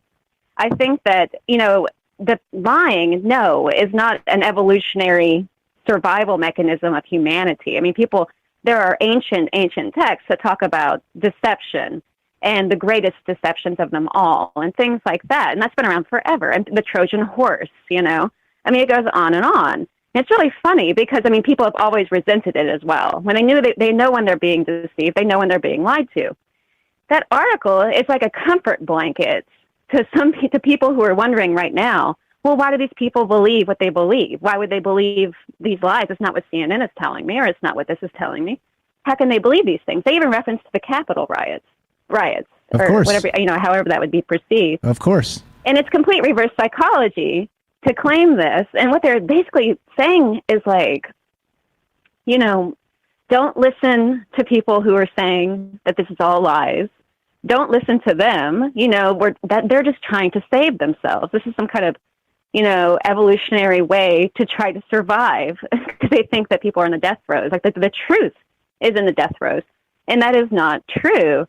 And they're trying to, they specifically target conspiracy theorists, which is no more than people who know what's going on and just won't accept that there's nothing going on. when there clearly is. And people who believe suddenly out of nowhere that that we're not systemically racist in this country, well, then they're liars. How could they possibly not realize that we are? So it's complete reverse psychology. But as far as like lying as an evolutionary, mode of survival for groups that are not going to make it, when there are other groups just now becoming born, basically. Like there are new idealisms that never existed before that are coming out now. It's all a new, they're just trying something out to see if it'll take hold, essentially. And so I think that it's a way to, and not only that though, but there's reward systems for believing the lie. And you'll notice that people, they can give themselves virtue patting, that they believe the lies that they're being told and that they refuse to dig any deeper. They won't even listen to people that do have, what's the biggest problem going on in society today is that people can't accept opinions that aren't their own opinions. They can't accept it. And I think that that's something that that is unusual, that I've never noticed before, except in places like when you're doing studies or anything like that you always see that in countries where the governments or certain groups are trying to overthrow entire groups of people and take their resources, which I think is exactly what is going on. And they're trying to comfort people and soothe them back to sleep so they don't notice it's happening. And that's what that article is talking about. It's reverse psychology, that they're, if you believe our lies, then you're being smart, you're being aware, and they're being, radical and dangerous for believing what's obviously true, because we do know exactly what the truth is. We know it when we see it. There are some things that are blatantly a lie, and those are things that can be categorized as opinions. But we know what facts are, and we know what the truth is. And when people even fact checker and all of that, it's obvious nonsense that they state one thing in a statement that's not a fact per se, but it's all about phrasing and wording. And people usually just see debunked and they move along. But there's so much more to it than that. Anyway, so that's what I was thinking about it. And that, of course, people have been being deceptive forever. But people have always resented that. Human beings have always been aware of it and never accepted it. And they're not going to start doing it now. So there's no such, and I don't believe that people are evolving or de-evolving. We know that people have been what they are forever, which is pretty amazing, honestly. Mankind used to be so remarkable. They still are today. The only thing that's different is what we do for entertainment. That's what's different. And that's what's changed us, because we used to be entertained by ourselves, by our own lives. And I think that that's the difference. And that's the only thing that's changed. But it's not about evolution or de-evolving. Anyway, I'm rambling. No, you're good. But I think that they're just, that's it. I just think that they're being tricky. Isn't it rich? Isn't it rich that they're describing dishonesty as an evolutionary strategy in an article where they're being dishonest about what they're actually trying to tell you, right? They're basically just, it's like, well, thank you for, explaining exactly what's going on here that you're doing. Because obviously, it's word for word what they are doing. Exactly. Yeah. if you know what to look for. Nobody's going to believe, nonsense. These conspiracy theorists that they're talking about do not believe wild theories. They are looking at the facts and then they're deducing common sense, and I think it depends on which conspiracy theory you're talking about. But in general, the conspiracy theories that I'm interested in, and I think many other people, are just rational, obvious things. And why is everybody pretending it's not so? And I think that's what everybody's confused about. Yeah, the mask thing. They told us one thing about the mask, then they retracted that. That's why everybody's like, I don't even know what to make of this anymore. Because at first they said the masks don't. It goes back and forth. And people were paying attention from day one. And they don't realize that everybody was watching from day one. Not everybody's just kind of head in the sand. But so I think that they're just trying to tell people, no, put your head back in the sand. Sorry, my throat. I'm not used to talking. But anyway, though, so that's what I think about it. And I just think it's kind of strange. And I wanted to call in because it's important that people understand that, I agree 100%. Just because they say these people are lying doesn't mean that just because people don't agree with the obvious narrative being pushed by every media outlet does not make them liars, and it does not make them dangerous. What's dangerous is believing in the media and making that our entertainment when it should be nothing but information, and seeing through all of it if it can be done. Anyway, that might get off the phone. I have to go up into the attic because I don't have very good Wi-Fi, so I literally take like a Nighthawk neck ear up to the attic to make a phone call. And there's spiders up here. Appreciate you doing that. Thank you for your input. Fantastic as always. You're the best, Jennifer. We'll talk to you soon. Have a great night. Whack those spiders for us. Thanks a lot. All right, so there you go. Great stuff from Jennifer as always. Now, and that's the thing, right? So if anybody else read this article, what I wanted to ask, I'm going to pose it to Jennifer as well, if you can answer in the chat if you're listening there. If you read this article in its entirety, did it piss you off? You see why I'm fired up? Because when I see stuff like this is literally the epitome of BS disinformation. And if that doesn't rile you up, I don't know what will. This is not what humanity is. But this is what they're trying to tell us we are. Do you understand? Like I said, the human condition is the human condition. We all struggle. We all have our own problems. We all are people. But this is not what they're telling us. They're telling us we're all liars. That's what they're telling us. And so, of course, as a result of that, the only way to remedy is to find their truth. And that alleviates you from any bit of lying. And yeah, like I said, if you've read this article and it doesn't make you mad, I'm not sure what Kool-Aid you're drinking, but I'm really sorry. I'm really sorry. Let's go to Robert in Pennsylvania. How you doing, my friend? Welcome to the show. Testing 1 2. Robert, are you there? Oh, I didn't hear my name. Welcome to the show, Robert in Pennsylvania. How are you, my friend? Oh, I'm just fine. Right on. Trying to beat the heat here. We got up to 92 degrees. Nice. Today. Nice. 92 degrees. It's humid. Well, yeah. Anyway. That's not good. Humid's not good. That article. Yeah, that article. Tell me about the article. All right. It's got it upside down, just like you're saying. All right. The human race has had, a lot of lying humans since the dawn of the caveman. People will lie. People will lie for two things: power or money, or both. We've had our scam artists all the way back from the start of civilization. What they're getting wrong is they're looking at it saying that lying, the human race is evolving into liars. And the truth of the matter is that's not evolution. Evolution is just the human race evolves into truth tellers. And I was sitting here thinking about back, you weren't even an idea in your mother and father's brains back then, but there used to be what still be airwaves on television were cigarette commercials. And cigarette commercials was the number one sponsor of the news. And once they banned cigarette commercials on television, then the news went after the tobacco industry. But until they did that, they were not going to go after their major source of revenue.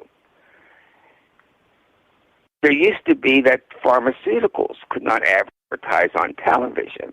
Yep. And that got changed, I believe, under the Reagan administration.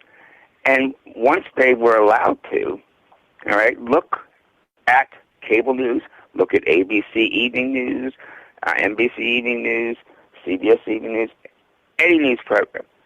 And it's filled with pharmaceutical commercials. So they're not going to go and tell you the truth about what's going on when it comes to these things, because that's the major source of their revenue. Exactly. And that's the part where where money begats liars. All right, they're going to lie to you. And it's 24/7, over and over again, with the book. Yeah, it's almost nauseating. It is, because you can tell when you You can tell just listening, just listening for a few minutes. What I'm going to say this word. What goddamn liars they all are.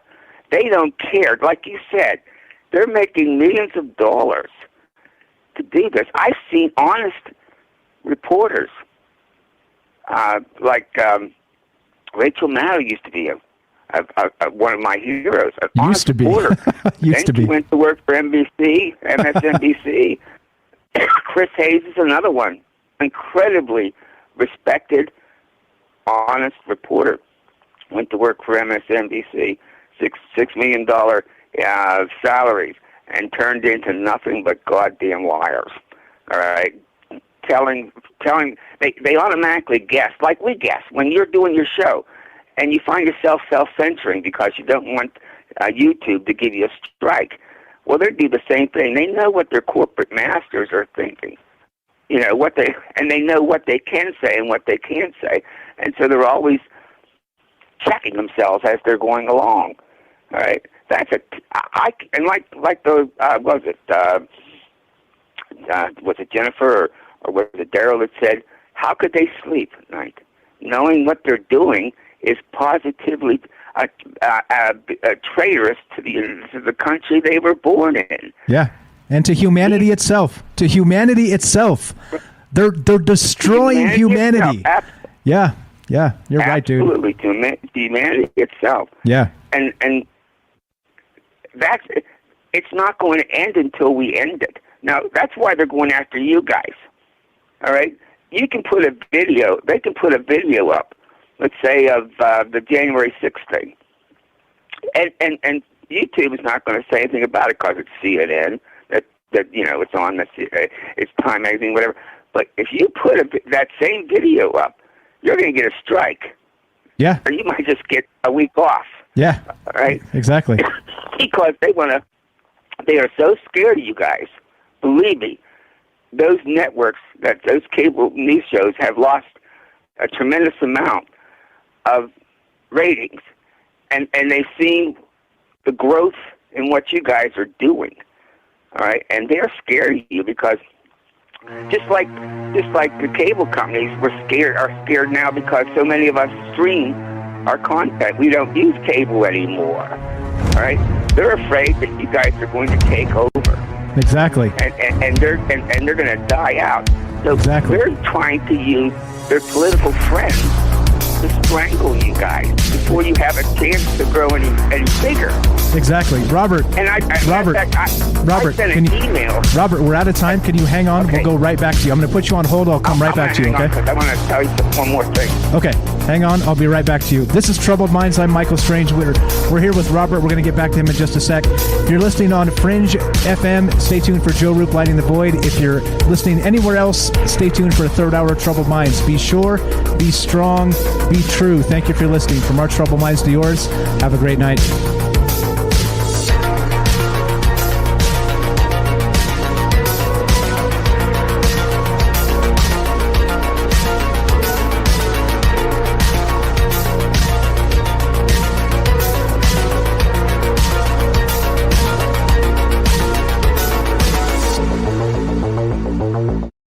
All right, so we got Robert on the phone, so we're gonna cut the break. We'll take a break after Robert, but let's go right back to him. Let's not make him wait, and let's do this. Let me kill the music, and we'll take a 2-minute break when we after we're done with Robert here. But we're still talking about this. We're still talking about the media. We're still taking your phone calls, and we're still considering what the hell is going on in this world.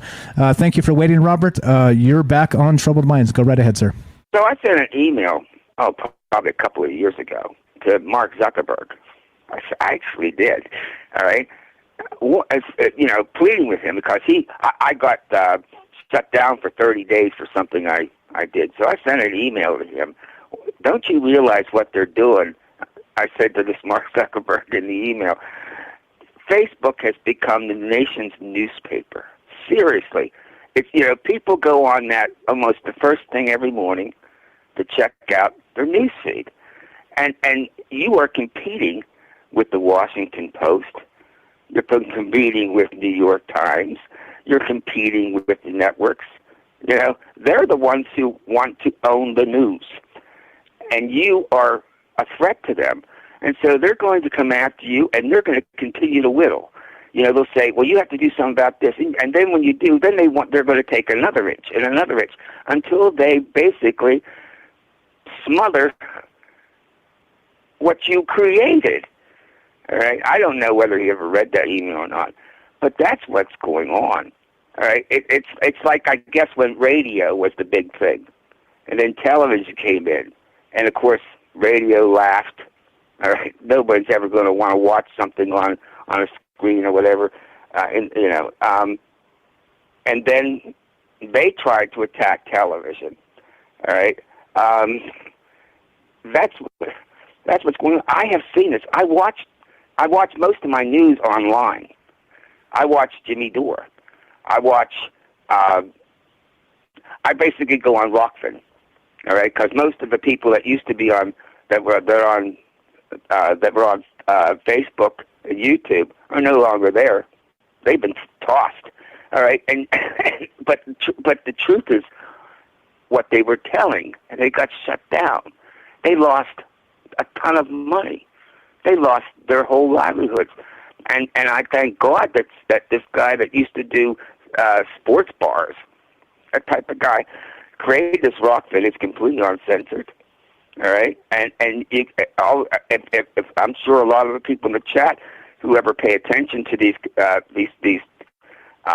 independent newsmen on probably recognize a few of the ones I'm talking about. But that's where they went. It is growing like crazy. They have no censorship there. But I've noticed that when let's say the combo couch goes to do a thing, an hour-long different subjects. When they get to the subject that's taboo, and you know what that is, all right? That's the, what's that called? Boom Boom or whatever. Whatever the code is. Okay.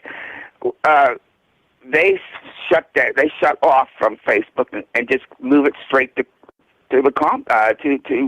Rockfin to finish that off. So they can't. What I'm trying to get at this point is that they can't do it. They're not going to be able to kill you guys. All right? They can shut you down on Facebook. They can shut you down on YouTube. But there's always going to be some platform that's going to say, hey, look, they just shut down the guy that had 2.5 million viewers on his YouTube channel. I'll take them. Yeah. And that's what Rockfin's doing. And they can't do anything to Rockfin. I'm not here to speak up or advertise Rockfin, but that is a powerful. That's become a powerful refuge. Yeah. For the truth. Yeah, and that's what you need. And that's what you need. You just need people to stand up for free speech. You need somebody with the sack to stand up and say no more. Like, we're just going to let people say what they say and let the cards fall where they may. And you're totally right, man. Right, but that's really what I want to talk about. Is that what I wanted to talk about is that lies come from a thirst for power, money, or both. All right, and most of us regular folks aren't into that stuff. We're into just living our lives, making a decent enough money to take care of our families, have a vacation here or there, just live a comfortable, interesting life. And they want to pass that on to us. Those liars at the top want to point the finger at us and say, we're the liars. We're the ones that are lying. All right, we're the ones that are we're conspiracy theorists. We're the ones that are lying. And one thing I've learned in my long life is that the one that will quickest point the finger at somebody else as a liar is a bona fide, full liar themselves. A liar will call you a liar every chance they got it. Which again is because that's what they do. That's what they do. Like you said, they're threatened. They're threatened, and it all comes down to the fact that we're on to them, meaning the oligarchs, meaning where the money's coming from, the media companies, all of that, and we all know they're full of it. We all know they're completely full of it. And so as a result, they're scared because they know, just like you said, they're threatened by the reach we can garner by just saying, hey, those guys are full of shit. Me personally, I'm not even here trying to tell you what is real. I'm just saying I know what isn't, and that crap is not. And that's why if you read that article tonight and you don't get fired up, like I said, I don't know what you're reading. I don't know what's up, because that should piss you off. Because they're not only are they shitting on humanity, they're shitting on free thinkers, they're shitting on free speech, they're shitting on everything. Literally everything that makes humans great, they're shitting on it. And then they're like, by the way, we're the truth if you want to believe the truth. No, man, I'm not down with that. I'm not down with that. And they know the jig is up. They know the jig is up. All right, it's only a matter of time before there's no CNN, there's no NBC. The only reason that they exist at all is to be propaganda merchants for the corporations that own them. All right, that can't go. And they know that we as a people in this country have finally seeing right through what they're doing. That's why their ratings have gone down to the toilet. They know that, and they're desperate. They're desperate, almost like a rat's caught in a corner, flailing out desperately, trying to figure a way. And the only way they can do it is use their political friends to try to shut you guys down, and it's not going to work. Because like I said, you can shut you down on YouTube, and you'll move somewhere else. But you're already on several platforms. All right, it's pretty hard to do that. Yeah. It's like what's that called when you that game where you're with the mallet and you're trying to whack-a-mole. The little whack-a-mole. Yeah, whack-a-mole. It's not going to work. It's not going to work. You guys are going to save this. You guys are going to save this country. All right. Those guys. Those ones on the network news and the cable news. They have done so much damage to what the United States used to be. You guys are going to save it. I hope so. Right? I got my heart. Why do you think I listen to you? All right, you guys are my heroes. All right, I'm an old guy. I can't do that. What you're doing, all right? But you guys, you do it better than they do on TV. That's the thing, and that's why people listen. They know sometimes you're going to get it wrong, but they're going to forgive you for that because they know you didn't do it intentionally. And there's a big difference, isn't there? Thank you for all those kind words. I don't say thank you enough. It seems like I say too much, but you said some very nice things there, and I thank you for that. And you're right. The intention matters, doesn't it? It's okay to be wrong as long as your intention is not to be wrong. It's okay. It's an okay thing. No, people. There's nothing worse than somebody that'll lie to you right to your face. And that's what they do every day. Yeah. And people know it. People know it. Agreed, 100%. You're spot on. Robert, as always, you were spot on, my friend. What else you got? As you know, we're in the third hour. We got time. We can do our thing and just keep talking. I just wish to see. I just would like to see you up there on Rockfin. All right. Okay. Everybody that I listen to is on there, except you. Okay. I think if you sent a couple of your old shows, managed to get it looked at, you would get moved there. All right, because not everybody that has 200, 300, 400, or 500,000 or 1 million viewers. You don't have to have that to get on there. You just have to have good entertainment. All right, and I think that I just would like to see you up there. Okay, I'll try it again. Do me a favor. So I will try and submit my work to them one more time. Can you do me a favor as well? And anybody else that wants to see me on Rockfin, ROKFIN, can you email them on our behalf and say, hey, we'd really love to see Troubled Minds up there. Can you guys make that happen? And if they start to hear the name keep bubbling up, eventually they're going to snap us up. And like Robert here says, it's important because same reason we're on the fringe. Same reason. If we get taken down everywhere, Joe Roop doesn't take shit from anybody. He's the owner of the fringe, and that's that. Unless like literally torches and pitchforks end up at his door, he's going to say no. Like, they're allowed to say what they want, and that's that. And he has our back. If you don't believe me, go listen to Ryan Gable. Ryan Gable plays at 11 p.m. Pacific, and that dude says shit that you can't say anywhere because he's exclusively on the fringe. And the reason he gets away with it is because he's got backup. He's got people that trust him, and they trust in his message. And that's why. He's not on YouTube or anywhere else, because if he is, they'll take his ass down. So yeah, thank you. So please, if you want to see me there, send those guys an email and say, hey, can we get Troubled Minds on Rockfin? And I will resubmit. So please do that, and I will do my part if you do your part. I certainly will send the email, and I encourage everybody on the various platforms that tune into your program to do the same. Fantastic. Thank you. Some people may not know where Rockfin is. Just Google it. Just Google it. ROKFIN, Rockfin, and lots of good people over there. Lots of good folks talking about Check it out. free speech stuff. Look at the lineup. You'll see just slides of everybody that's on there. All right, all the way down. It's a lengthy list of people, and it's not just. It's also sports. It's also psychic phenomena. The paranormal. It's a great outfit. I just love that place. Okay, I'm going to go. You got other callers. God bless you, Mike. I'll talk to you later. You as well, sir. Thank you for the call. That's Robert in, was it Pennsylvania? Robert, Pennsylvania. I appreciate the call, my friend. We'll talk to you soon. Have a great night.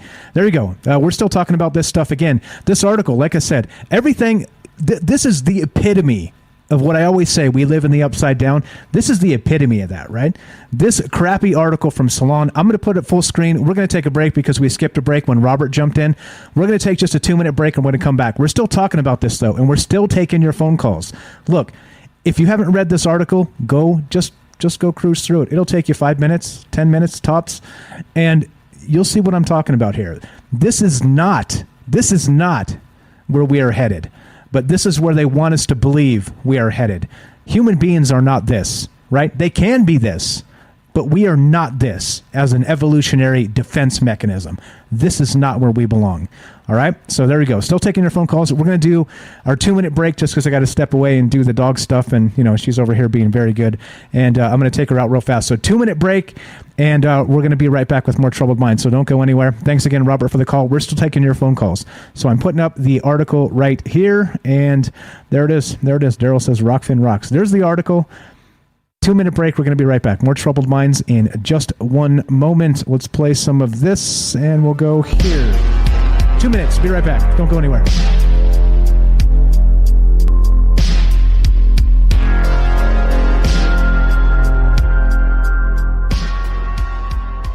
All right, sorry about that. The dog found an insect, and she wouldn't let it go. She had to chase it around the corner and this way and that way, and here I am. Sorry, made you wait. All right, but anyway, we're back. This is Troubled Minds. I'm Michael Strange. We're talking about this article, a terrifying new theory, fake news and conspiracy theories as an evolutionary strategy. If you read this article, it's going to make you mad. And I encourage you to read it because this is the type of stuff we should be paying attention to, because this is exactly where they want us to be, right? As a human race, as a society, as people. It's, again, like I've said 100 times tonight, I'll continue saying this. It is not okay. This is not okay, and this is where we are. This is where we are as a fake news, a bunch of BS, and it's not good. It's not good. Yeah. We had tons of great callers tonight, so we're still taking phone calls. If you want to be part of the show tonight, give us a call at 702-957-1037, and we'll put you on the show. You can join the Discord as well. Let's see. We got who else is out there? Who am I looking for? Let's see. I think we're good. All right. We don't have any callers, but I got more stuff here. Let's see. Let's go to this. There's more of this. Speaking of, let's go to this. This is from the Washington Times. Oh, see, my dog's freaking out. All right. I need a caller. Somebody call, please, so I can handle this. She's freaking out. All right, here we go. So I'm linking this in the chat, and you guys can check this out. But look at this. This is more of exactly what we're talking about. This is from the Washington Times. The COVID-19 rise of deception and tyranny. Right? Federal agencies, local governments are running wild with pandemic authoritarianism. And this is kind of what we're talking about. This is exactly what we're saying with not just this weirdness of as we were discussing this other article tonight. There's more of this. And this is correct. Like this is, I'm not going to vouch for every single word of this article, but this is the type of stuff that, you know, these people understand what's going on. Like I said, at some point, if we're talking about forcing people to do things to their body medically that may or may not even be the best for them, we have a problem. We have a serious problem. And like I said, there comes a point where the discussion is no longer about a virus or a vaccine or anything else. It's simply about tyranny. It's simply about allowing people the freedom to do what they choose to do with themselves and with their lives and with their family. And that's it. And at some point, like I said, this is where we're at. It's unfortunate. It's unfortunate that this is where we're at. But like I said, when this stuff pops up, I will not let this go unchallenged, this stuff from Salon. If I see something so egregious like this, I'm going to talk about it because we need to talk about this. This is, again, and their reach is like unbelievable, this Salon, because they're backed up by big money, right? They have some asshole up there that's spending money for them to get this stuff pushed up into the news cycles for all the propaganda garbage they're sending to us. So anyway, 702-957-1037. What do you think about the show tonight? Feedback, ideas for other shows. Quick shout outs. What's up, music for the free world? We got Benjamin. It says sue the government. Yeah, right. That'll go far. What's up, Tam Bam? How you doing? Tam says this is not a human race. Human race bands as one unit. We are humans divided into factions. Exactly right. This is the humans divided. What's up, Sherry? I saw you there. Ronald says, what's Rockfin? Asking for a friend. Yeah, exactly. Yeah, because if we don't, right, Facebook will ban us. But we're close to that anyway. Look, go. I encourage you, go check the stuff on Facebook. Go check the videos. There's over 40,000 follows and likes on our Facebook page. You know how many views our videos get? You guys see? There's 16 people on Facebook right now. There's 40,000 people following that page. You see? Like our videos get like 200 views. Yeah. Like, are you like, really? You think there's no big money interest behind these things when they just go viral? Come on. Right? Like we earned it. But no, once you get to a certain point and they don't like the reach you're receiving, they just dial it down. Woo! Guess what? No more reach for you. Yeah, it's terrible, and I got no problem saying it because they've literally turned us to the point where we're turned off. They've turned the nozzle off entirely. Because why? Because they don't like what we're saying. It's against the narrative, right? So let's see. Let's go to James. What's up, James? James in Michigan. Welcome to the show, my friend. Salcedo Paranormal. How are you? I'm okay. I'm glad I was able to catch at least a little bit of your show. Yeah, definitely. I had a power outage. It was kind of weird because there was a power outage this afternoon. There was a storm. But then I started hearing these sirens I've never heard before out here. And they went on for a few minutes and then they stopped. But it was just weird because there were sirens I've never heard before here. And I've heard all the different vehicle sirens and you know, all that usual stuff. I'm not sure if it was part of, I heard there was going to be some kind of emergency broadcast system test or whatever, but I don't know if that was it, but it was just weird timing that the storm was there right when all that was going on, possibly. Yeah. I don't know. I can't speak to those types of conspiracies, but who knows, man? Who knows? Who knows? Is that normal? Is it normal for your power to go out like that, or is it a rare thing?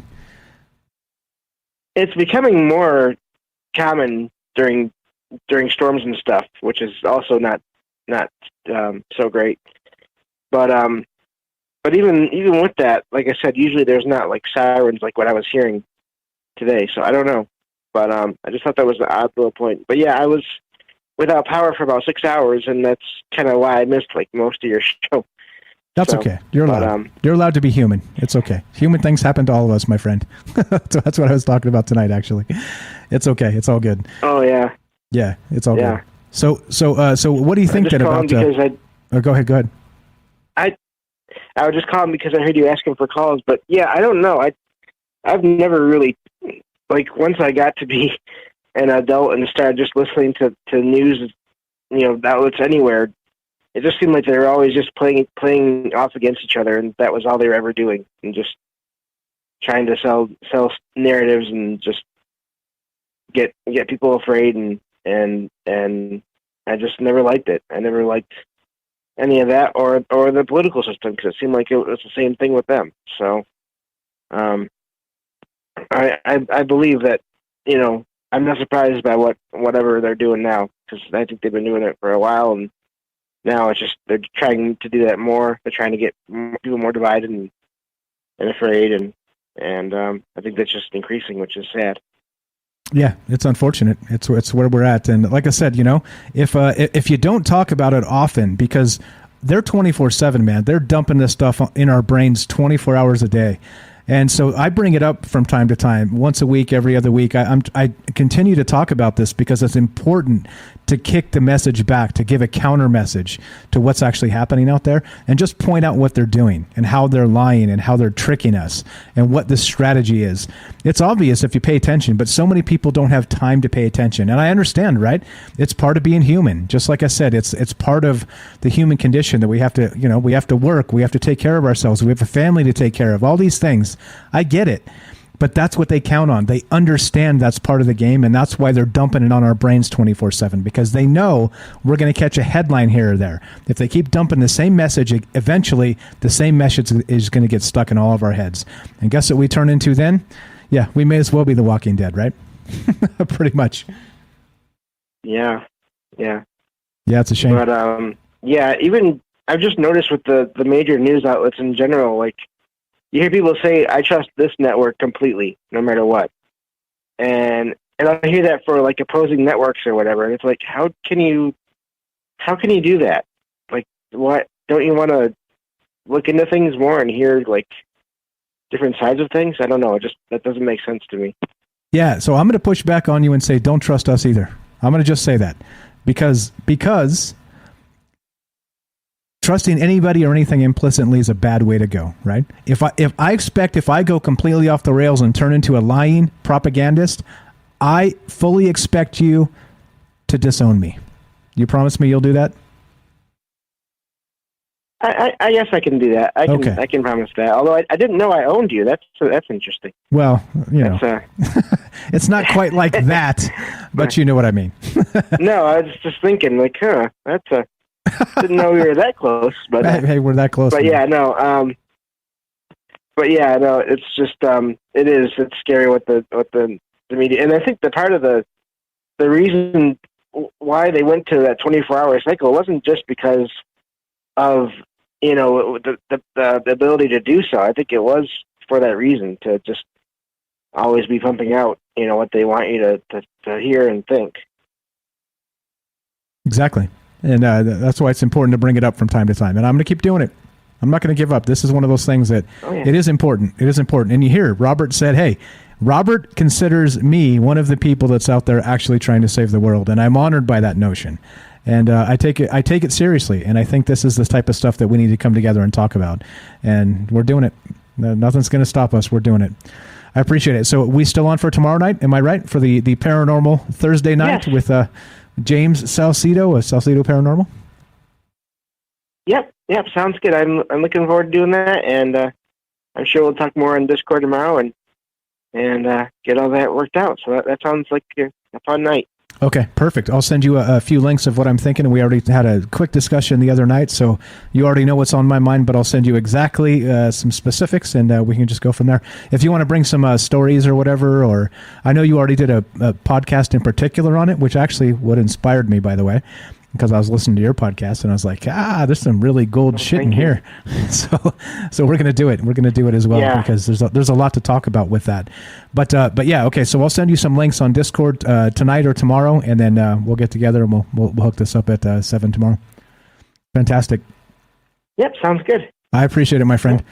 Thanks, James. We'll see you tomorrow night. Thanks for chiming in. Thank you. Thank you. Have a good night. Everybody follow Salsido Paranormal, just like it sounds. SALSIDO. Just yeah. There you go. Salsido Paranormal, and we'll go to about to go to Matt. He was on the line for a sec, but he's not anymore. But we're taking your phone calls. So what's up? We got I miss Sherry. How you doing, Sherry? I missed Tam Bam. I got Kane. What's up, Kane? Just saying hi to the folks that are showing up. We got Lily. Lily says, bullshit baffles brains to talk or write about nonsense, but do so with such conviction everyone comes to believe it unquestioningly. Exactly right. What's up, Benjamin? Music for the free world. Tam Bam. Who else is out there? Who did I miss? Robert. He says, is it Rockfin? Yeah, ROKFIN. Yeah, ROKFIN. And that's what happens. That's where people go when they get banned from all these other platforms. So it seems that maybe we'll at some point, hopefully we'll end up there. They rejected us the first time, by the way. So Robert has been trying to get me on Rockfin for quite a while, and I sent him an actual an email and the whole deal, and was like, hey, blah blah, and they said no thanks, but no thanks. And I was like, okay, and then so I sent another email. And I was like, so I don't understand what happened. And that the CEO sent me an email back that said, yeah, we're not interested in your content. And I was like, oh. I was like, all right, well, okay. So that's what I'm saying. If you want to see us on Rockfin, if we get support and you guys start emailing over there, you can get us on that platform as well. But okay, so let's see. What do we got? Who else is out there? Yeah, Lily, don't sink the ship. Yeah, right. All right, so what are we doing? All right, so I got more to talk about here. Sherry says, if you fight smart, swift and fast. There it is, right? There it is, right? And of course, you mean fighting as an allegory, fighting as an analogy of speak the words true. Not clearly fighting, because, well, we're non-violent here. You have to say that, because if you don't, they'll twist your words, right? But okay, so we got some more articles. I'm going to go to some more of this. Looks like Matt's trying to get through. We'll go to him in just a moment. We're still taking your phone calls. What do you think about this stuff? The COVID-19 rise of deception and tyranny. And this is what I'm talking about. It fits in with exactly this Salon article we're talking about, and there's more of this. This is speaking of deception, and back to the original premise, so dark... The Con of Man. I found this website called Minds of Men, and this is amazing. The human, to be the human is a wolf. Thomas Hobbes examined the human condition at its origin, its base, free of any social constructs. When these things are removed, things like law, language, and morality cease to exist. Man becomes completely lawless. This goes on. We'll get back to this in just a sec. But there's some good stuff here. He's got one called Novus Ordo Seclorum. And yep, we'll talk about that in a little bit too. We'll talk about that. There you go. Nonviolent, peacefully. There you go. I got you, Sherry. We're on the same page. I just want to make sure that for our detractors out there, when the Orange Man said fight, everybody freaked out. Oh, he's calling for violence. Yeah, so you got to specify, right? But it doesn't matter, because the liars clip you out of context and say, "Look, I knew it. He said fight anyway." What's up, Matt in California? Welcome to the show. How are you, my friend? How's it going, Mike? Doing well. Night? Doing well. Kicking it, man. What's going on? I just have a funny news story I want to tell. Sure. So this is back in March, and it's a Thursday night and 10 o'clock at night. Troubled Minds was on, and we were getting ready to say goodbye to everyone, and so the show's over, and I went into the other room. My wife was watching her shows, and her shows are over at 10 o'clock. The news comes on, the 10 o'clock, whatever news. And you know me, I have the remote in my hand. I'm changing the channel, so I don't watch the news. But all of a sudden, I go to change the channel, but it comes on. It's breaking news: a giant fireball in the sky over the town I'm in. No, and it's like this. It was really? like a meteorite. Yeah, it was like a meteorite, and this guy caught it on camera on his camera phone, and it lasted 2 minutes. That's how big it was. So there's this huge fireball going on. Well, I missed it, because, I was inside my house and I wasn't looking up. And so it's breaking news. I'm like, oh, this is awesome, right? I love space and I love all this kind of stuff. So I'm like, tell me more. who, what, when, where, why, what is going on. I want to know the news, right? This is news to me. This stuff is the stuff I want to talk about. And they talked about it for like 6 seconds. Exactly. And then they were like, in other news, the Kardashians. Exactly. Exactly. And that's how I know kind of what we're talking about tonight. It's like, we know they're trying to control us and stuff, or tell us things, but I just think it's fun. I just thought it was funny. Yeah, and it's true though. It's completely true. If you pay attention to what's happening, right?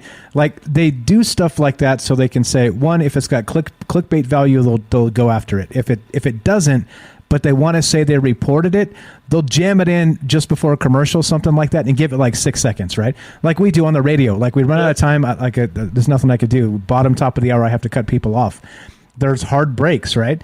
And so it's the same thing on TV. And so they'll do it. They'll schedule it at the end of after 2 or 3 or whatever stories. So they only have 6 seconds to talk about it. It's by design, Matt. And good on you for noticing. And that's the thing.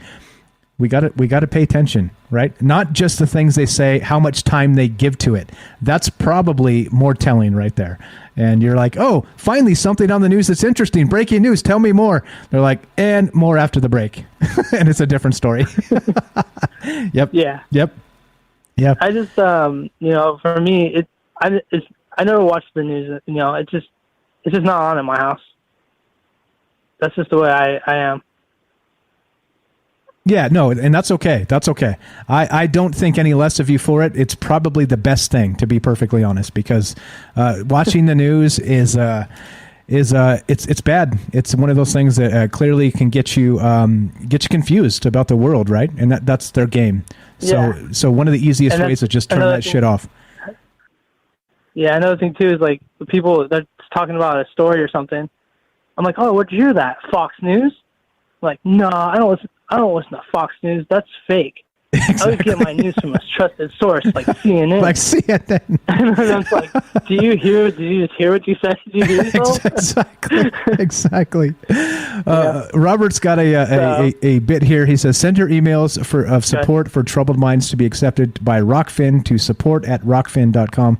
I've got it up there on the stream. So please, if you guys want to see me on that platform, who have rejected troubled minds, by the way, if they hear from all you guys, they probably will change their mind. So yeah, sorry to interrupt there, Matt. I want to point that out to the people that are still here. So yeah. So no, it's good. That's good. Okay, so but you've seen it firsthand, even though you don't watch the news. You've seen this firsthand. That's a funny story, my man. What do you think about this? Humans are evolving to become the perfect liars. What do you think about that? I think someone was talking about earlier. Like this is they're saying word for word exactly what they're doing. Yeah. And then they're trying to blame it on, or push the blame onto someone else, kind of people like us that, they call us crazy, I guess they think because we're against what they're trying to do, or we're free thinkers, and they don't like that. So they're trying to push it onto us, like we're, with the conspiracy theorists, they're the bad guys. And clearly we're not. I mean, all you have to do is listen for a little while. Yeah. And you get what we're after here. It's not about, it's again, like I said, how often am I emphatic in trying to tell anybody what the truth actually is? Like, I don't know what that is, but I do know what the truth isn't, like I was saying earlier tonight. So when I see it, I'll point it out like an MFer, because I'm like, nope, we ain't doing this. We are not playing this game. And if Salon wants to keep putting up trash articles like this that get pushed to the tops of news cycles, I'm going to talk about them, because somebody needs to. Somebody needs to address this garbage. Yeah, for sure. 100%, man. Yeah, something's got to change. Yeah, something's got to change. Exactly right. If we continue to let this happen, it turns into a worse situation, let's say. There's other choice words we could say, but yeah. That's my thoughts on the news, but I'm interested in tomorrow night's topic, so I'll definitely be talking to you tomorrow. Okay, sweet. Yep. You want the hint? We're going to talk about paranormal portals, mirrors, doorways like closets, and things like that. So there you go. Like the children and the monsters in the closets, and yeah. So there you go. You got a sneak peek of what's coming tomorrow. But yeah, I appreciate the call, my friend. We'll look forward to talking to you soon. Thanks always for the great chat. Thanks for listening. Thanks for hanging out. Thanks for the great call. All right, Mike. Good night. Thank you. Have a good one. Have a good one. Matt in California. Simple as that. Good stuff. A great story about the news. And that's what I'm saying. Pay attention, not just to what they're saying, but how long they give the time to the things they're saying. And Jennifer's spot on here on the chat there. I just put the comments up. David says, the new driver's license are passports. I have one, and they have a gold star on them to identify that they are the new ID. It's called the Real ID. And the funny part is, I was like, when I first saw that, the Real ID, it's like you can't fly without a Real ID, right? So what they have to do is they have to give you have to bring like 3 forms of identification, and they do like a background check or some other shit to give you the Real ID, right? And I was like, isn't it weird that we have an ID already, but it's not a real ID? But now the new one, well, that one is the Real ID. You see? So clearly they're playing games. It's semantics. It's shenanigans. Okay, so check it out. If you don't want people that shouldn't have an ID to have the ID, just make the requirement to get an ID in general what the real ID should be. You know what I'm saying? It doesn't make any damn sense. It just doesn't make any damn sense. Yeah. You see. It's if you get actually like amped up about that, they're like, yep, you're racist. Like, what are you talking about? Yeah, it's dumb. It's backwards. It's upside down, right? Exactly. Yeah. James has it right. So many great comments, guys. You guys are the best. We're still taking your phone calls. We're talking about the news cycle. We're talking about the Real ID, I guess, because of course the old IDs are fake IDs, right? The old official IDs are now fake because the new ones are called real. It's a Real ID, right? You see what I'm saying? It's so trash. Taking your phone calls to talk about any of this stuff. 702-957-1037. And see, sometimes I think the third hour is just the best, right? Because we get to just kind of go off the rails if we want and talk about whatever the hell it is. So whatever's on your mind tonight, we're taking your calls on all of it. And there we go. See, there's some anti-government sentiments in the chat, and I'm not so sure about being completely anti-government. All right, Sherry gets the comment of the night with another one. There you go. the middle finger. There's my ID. So good. All right, so 702-957-1037. If you haven't joined the Discord, troubledminds.org, get your ass in here, and we'll do our thing. There's the thingamajigger for Rockfin. If you guys want to support us and get us on that platform, send your emails of support for Troubled Minds to be accepted by Rockfin to support@rockfin.com, ROKFIN.com. And that's just an alternative platform, basically. So if we get taken down from all the rest of these, because eventually we will, like it was never in question. I knew when we started this whole journey we were doing way back in the day, that eventually they'd come and get us. So the more platforms we're on, and especially ones like Fringe that are insulated, that are immune from that political downfall stuff. Same thing with Rockfin. So if you guys want us on that platform, send the emails right there. It's right up in the chat. Thank you again, Robert, for pointing that out and letting us know. Let's see. There it is. Let's see. Yep, exactly. Good stuff from Jennifer there. Let's see. What do we got? What else do we got? Let's see. I think you're right. Jennifer. I think regarding the things you're talking about, the reason I'm not reading them is I just don't want to say them and have them picked up by the algorithms, as it were. But yeah. So there are some things you shouldn't say on YouTube. But yes, I agree. I'll put those comments back up in a sec so you guys can see. Let's see. Yeah, there you go. David says, I complained about that to the DMV. I was angry. I was like, you know who I am, you idiots. Yeah, not only that, like I said, if it's a real ID, what about the other IDs? So the real one is the real one, but the other ones that are still official are not real? No, right? No. There's something wrong with that. Entirely something wrong with that. But you see, so that's part of it too, is they're trying to break down what an actual citizen is. Like they're trying to break that down, because once they do that, that's their NWO, right? That's the New World Order. Is once you get American citizens to become citizens of the world by, right? You see. I'm not going to say the rest of it, but you see exactly what's happening there, right? Yeah. Let's see. Yeah, exactly. David, I had to go back home and dig up all the evidence to prove it was me. Exactly. And so the point is there are people getting IDs that don't have any of that information that you have to prove that they are them. So do you understand? So not only is it I'm going to be careful what I say. Not only is it non-verified IDs, who knows how many people have registered for multiple IDs? Wink, wink. I could be Jimmy, Johnny, Bobby, and Joe. Strange. Do you understand? You understand? You see? Right. There's a problem. There's a problem with this. All right, let's go to Jay. We're taking your phone calls if you guys want to be part of this conversation. 702-957-1037. And let's go to Jay. Jay in New York. You are on Troubled Minds whenever you're ready, my friend. Whenever you're ready. Just here sipping beer, having a good chat with our close friends, and talking. There you go. Sherry says, must be a Space Force ID. Amen to that. You guys are great. You guys are the best. So much great chat. So much thoughtful phone calls. Yeah, like I said, yeah, you guys make my world go around in a way you'll never know. It's a very good thing to hear smart people considering all of these things that are, well, now becoming dangerous to talk about. Jay, what's up, my friend? Welcome to the show. Hey, Mike. The one thing I wanted to point out was the scroll of money throughout the whole show. Money. That was intentional, my friend. Just like me being, I caught it. Just like me being on the TV, that's intentional. Because it automatically lends an air of authority to everything I say because I'm in the TV. What's up, my man? Money. Not much. Yes, sir. I had that same TV when I was a kid. Nice. It was black and white. Nice. Tinfoil all over the things to catch the rays. Hell yeah. But it was awesome. No, I mean, okay, so the article, I got it, and I was driving back from this county fair, but so I'm like listening to the show in double time and trying to skim through the article, and I was like, you can't do that, dude.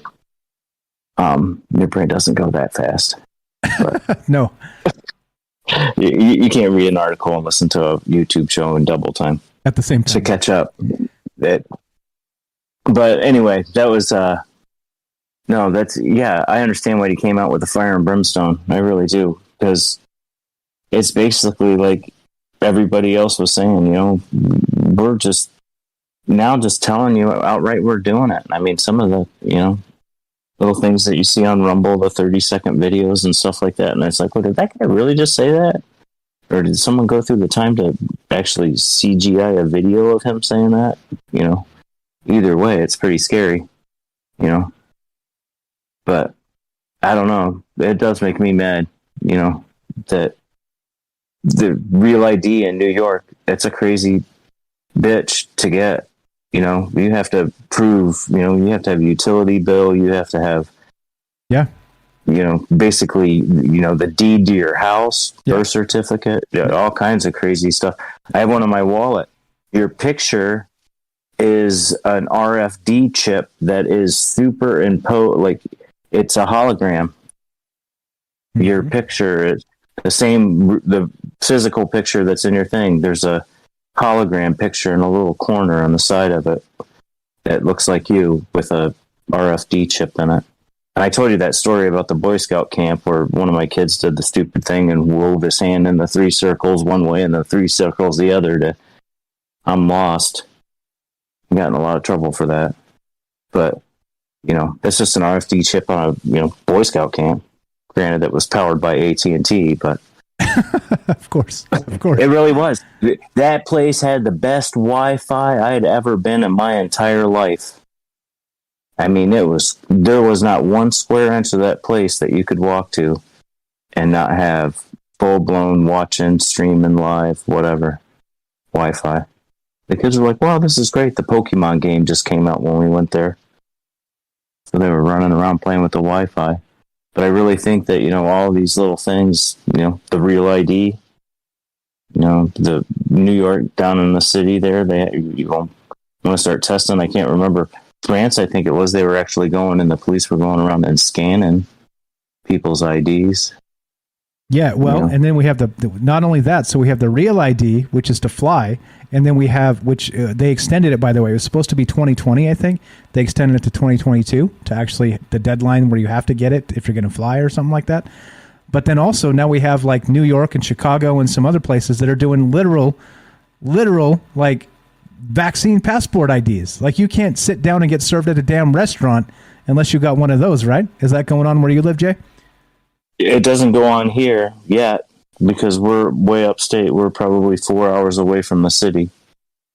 But there's people that, you know, the Facebook and everything else like that, you know, business and stuff. I have friends in the city and stuff like that. And they say they're not seeing it. The business owners that I know down there are basically throwing up the bird at New York State government right now. I mean, not to bring up a different topic, but they did get to Uncle Andy pretty good. You know, but, you know, I really think, you know, you see a state like New York, I mean, in all honesty, they came out and told us there was a huge increase in the variant, 34 cases, 9 hospitalizations. There was a time when we had headed 2,000 way, and now they're trying to terrify us that we've got 34 cases. And it's all over. But the thing is, though, is it's the clickbait news that you see. Yeah. You look at it, and this is a great big huge picture and pretty thing and everything else like that, and flashy headlines. So you click on it, and then you read the article, and it was like, Christ's sakes, what was that written by? Some kid getting the reporter merit badge for the Boy Scouts or something? You know, this is his first article ever. They're pathetic. They're not even a pair. I've written longer ads to sell my bicycle when I was a kid. Exactly. In the real newspaper that I delivered. Yeah. You know? Yeah. No, and that's exactly the world we live in. So let's break that down real quick. Just to speaking of the real ID, right? So it's basically a way to allow you security to fly, okay? But everything else, right? It's, I mean, what is it supposed to be? Like you're supposed to have access to like government facilities, like what, courthouses and things like this, right? You can't get into the courthouse or the jail or police department or any of those places without your real ID. And if you're not verified, exactly, you can't get in. Think about that, right? And then so not only that, if again, the argument is, okay, so we want to have people that have an ID that may or may not be of themselves, but then we want the people that actually are verified that they are themselves to have a different class of level of ID. Like I said, the detractors to what I'm saying here would say, no, that's racist because basically the people of color are the ones who can't get the papers like the documentation we're talking about. But hold on now. Nobody can get those papers. My wife lost her ID.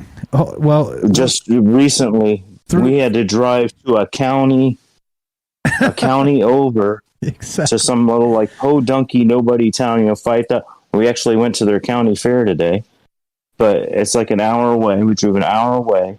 We stood in line for probably an hour and a half to talk to somebody so she could figure out all the paperwork she had to bring back to the guy. And then we had to do it again. Yeah. And now she has to go through the whole process because first you have to have an ID to get a driver's license. Well, you know? Well, do you? I don't think you do. You just have to say you're 16. Right. Well, but they make you apply for, you get a permit. They'll give you a permit. Right. Of course. And that'll be your first. Well, I mean, that was my first legal ID was my learner's permit when I was 15 and a half or whatever they let you do. You know, but yeah, it's the ID thing is crazy. There's gas stations and stuff like that around here. The back of ours have like a really crazy barcode. If it wasn't my own personal, probably all of my information, I'd take a picture of it and post it in the Discord. But it's the whole length of the thing. It's like one of those. It's not a normal barcode. It looks like 8 bazillion ones and zeros, you know. But they boop it underneath the same thing that they scan the cigarettes or the beer or the chips. or whatever soda.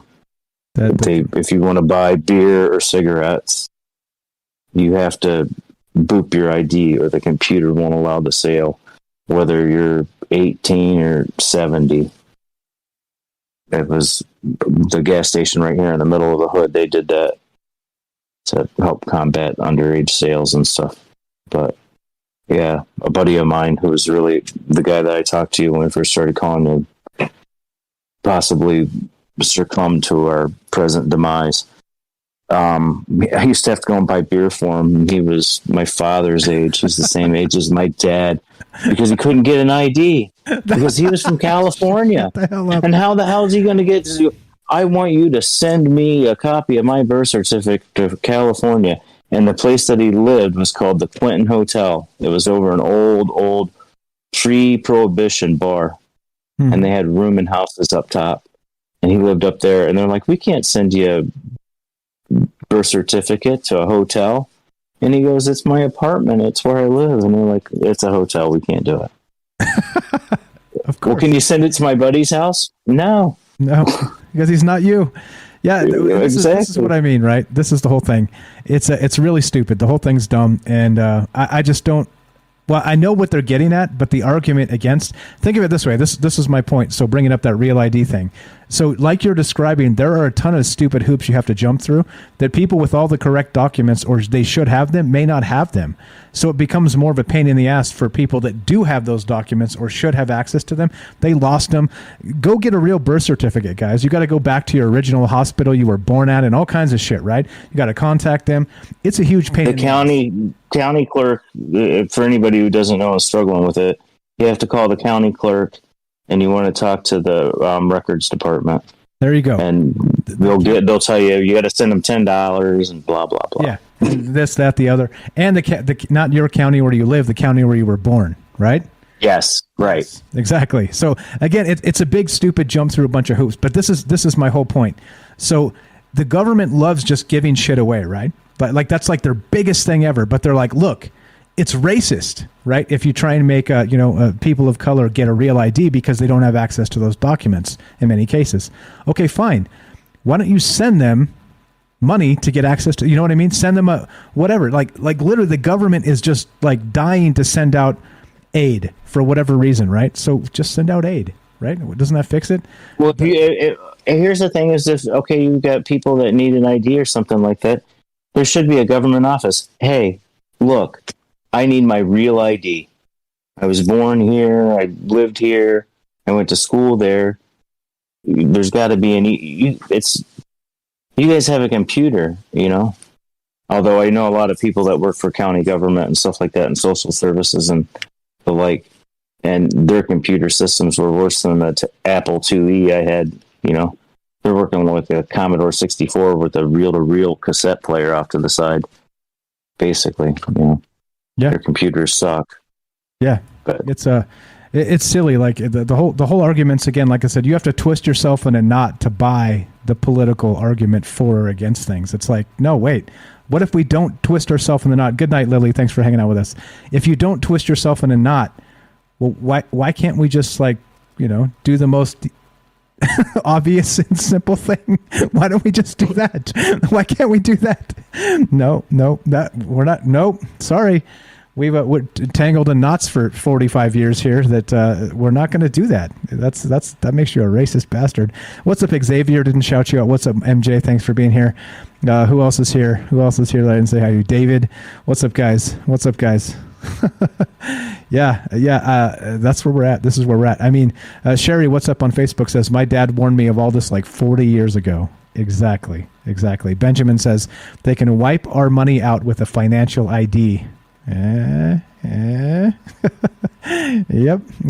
Also, Robert put up a form letter, basically. Robert, I'm going to rewrite this just a little bit so it'll work for everybody. Thank you for sharing that to Rockfin. I'm going to write this up as a form letter and take out your personal details, and I'm going to just We'll drop this on a document, and people can just kind of easy style just put their name on the bottom, and I'll remove the part where it says you're a subscriber. But we'll put something similar, and I'll make a form letter so it can be easy for people to send messages to Rockfin. So there you go. Appreciate that. Thank you again for leading that charge. I will make that available soon. Good night, Mary. Thanks for being here with us tonight. And yeah, we're about done. We're about finished here. So you guys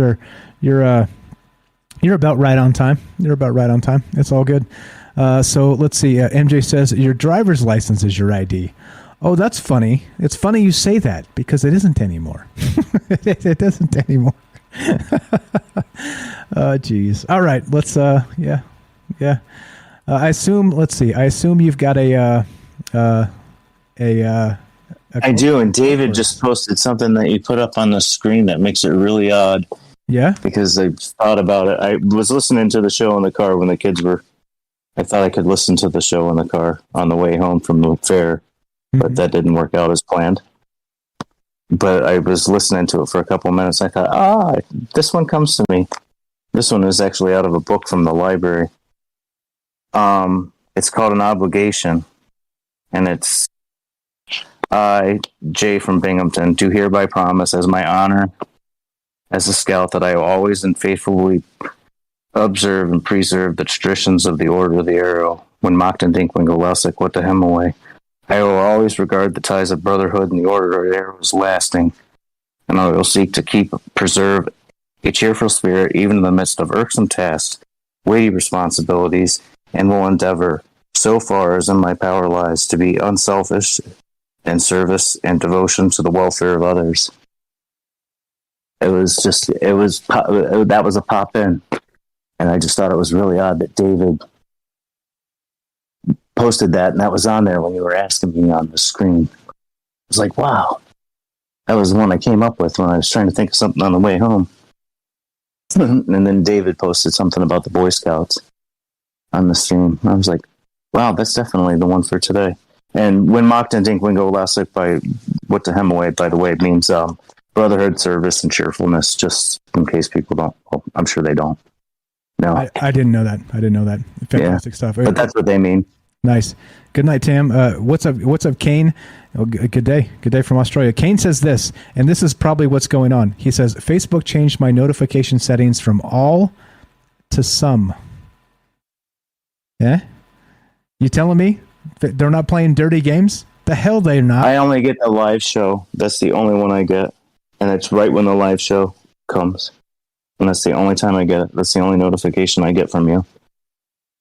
Is the live show. I don't get the little pop-ups with the other, the little podcast or the little blips or the cut shows or the news show or anything like that. I don't get any of The only thing I get a pop-up for is for the live show. And only when it's live. It's not in there the next, if you don't get it within the first 10 minutes or something like that, it's gone. Yep. And it was really scratchy last night, too. I kept flipping back and forth because people were complaining. And it was digitized in New York, at least. So, I'm sorry. Real. This stuff is real, man. This stuff is going down. And think about that. If they can toggle everybody's notifications, right, as part of a reset, then basically they get to decide who gets the reach of their platform and who doesn't. And that's the dirtiest shit going on ever. That's the dirtiest shit happening. And yeah. And again, right, the same thing with these IDs and everything else. All the same stuff. The medical passports. Come on now. Truly think what the hell's going on with this stuff. You really think this is about your health? Very much like Candace Owens said, and for me bringing her up, I'm a racist, right? But she tweeted not too long ago that, hey, this isn't about keeping anybody safe. If they wanted people to be safe and healthy, they'd make the price of insulin not $700 a month or whatever the hell it is, right? Like, come on now.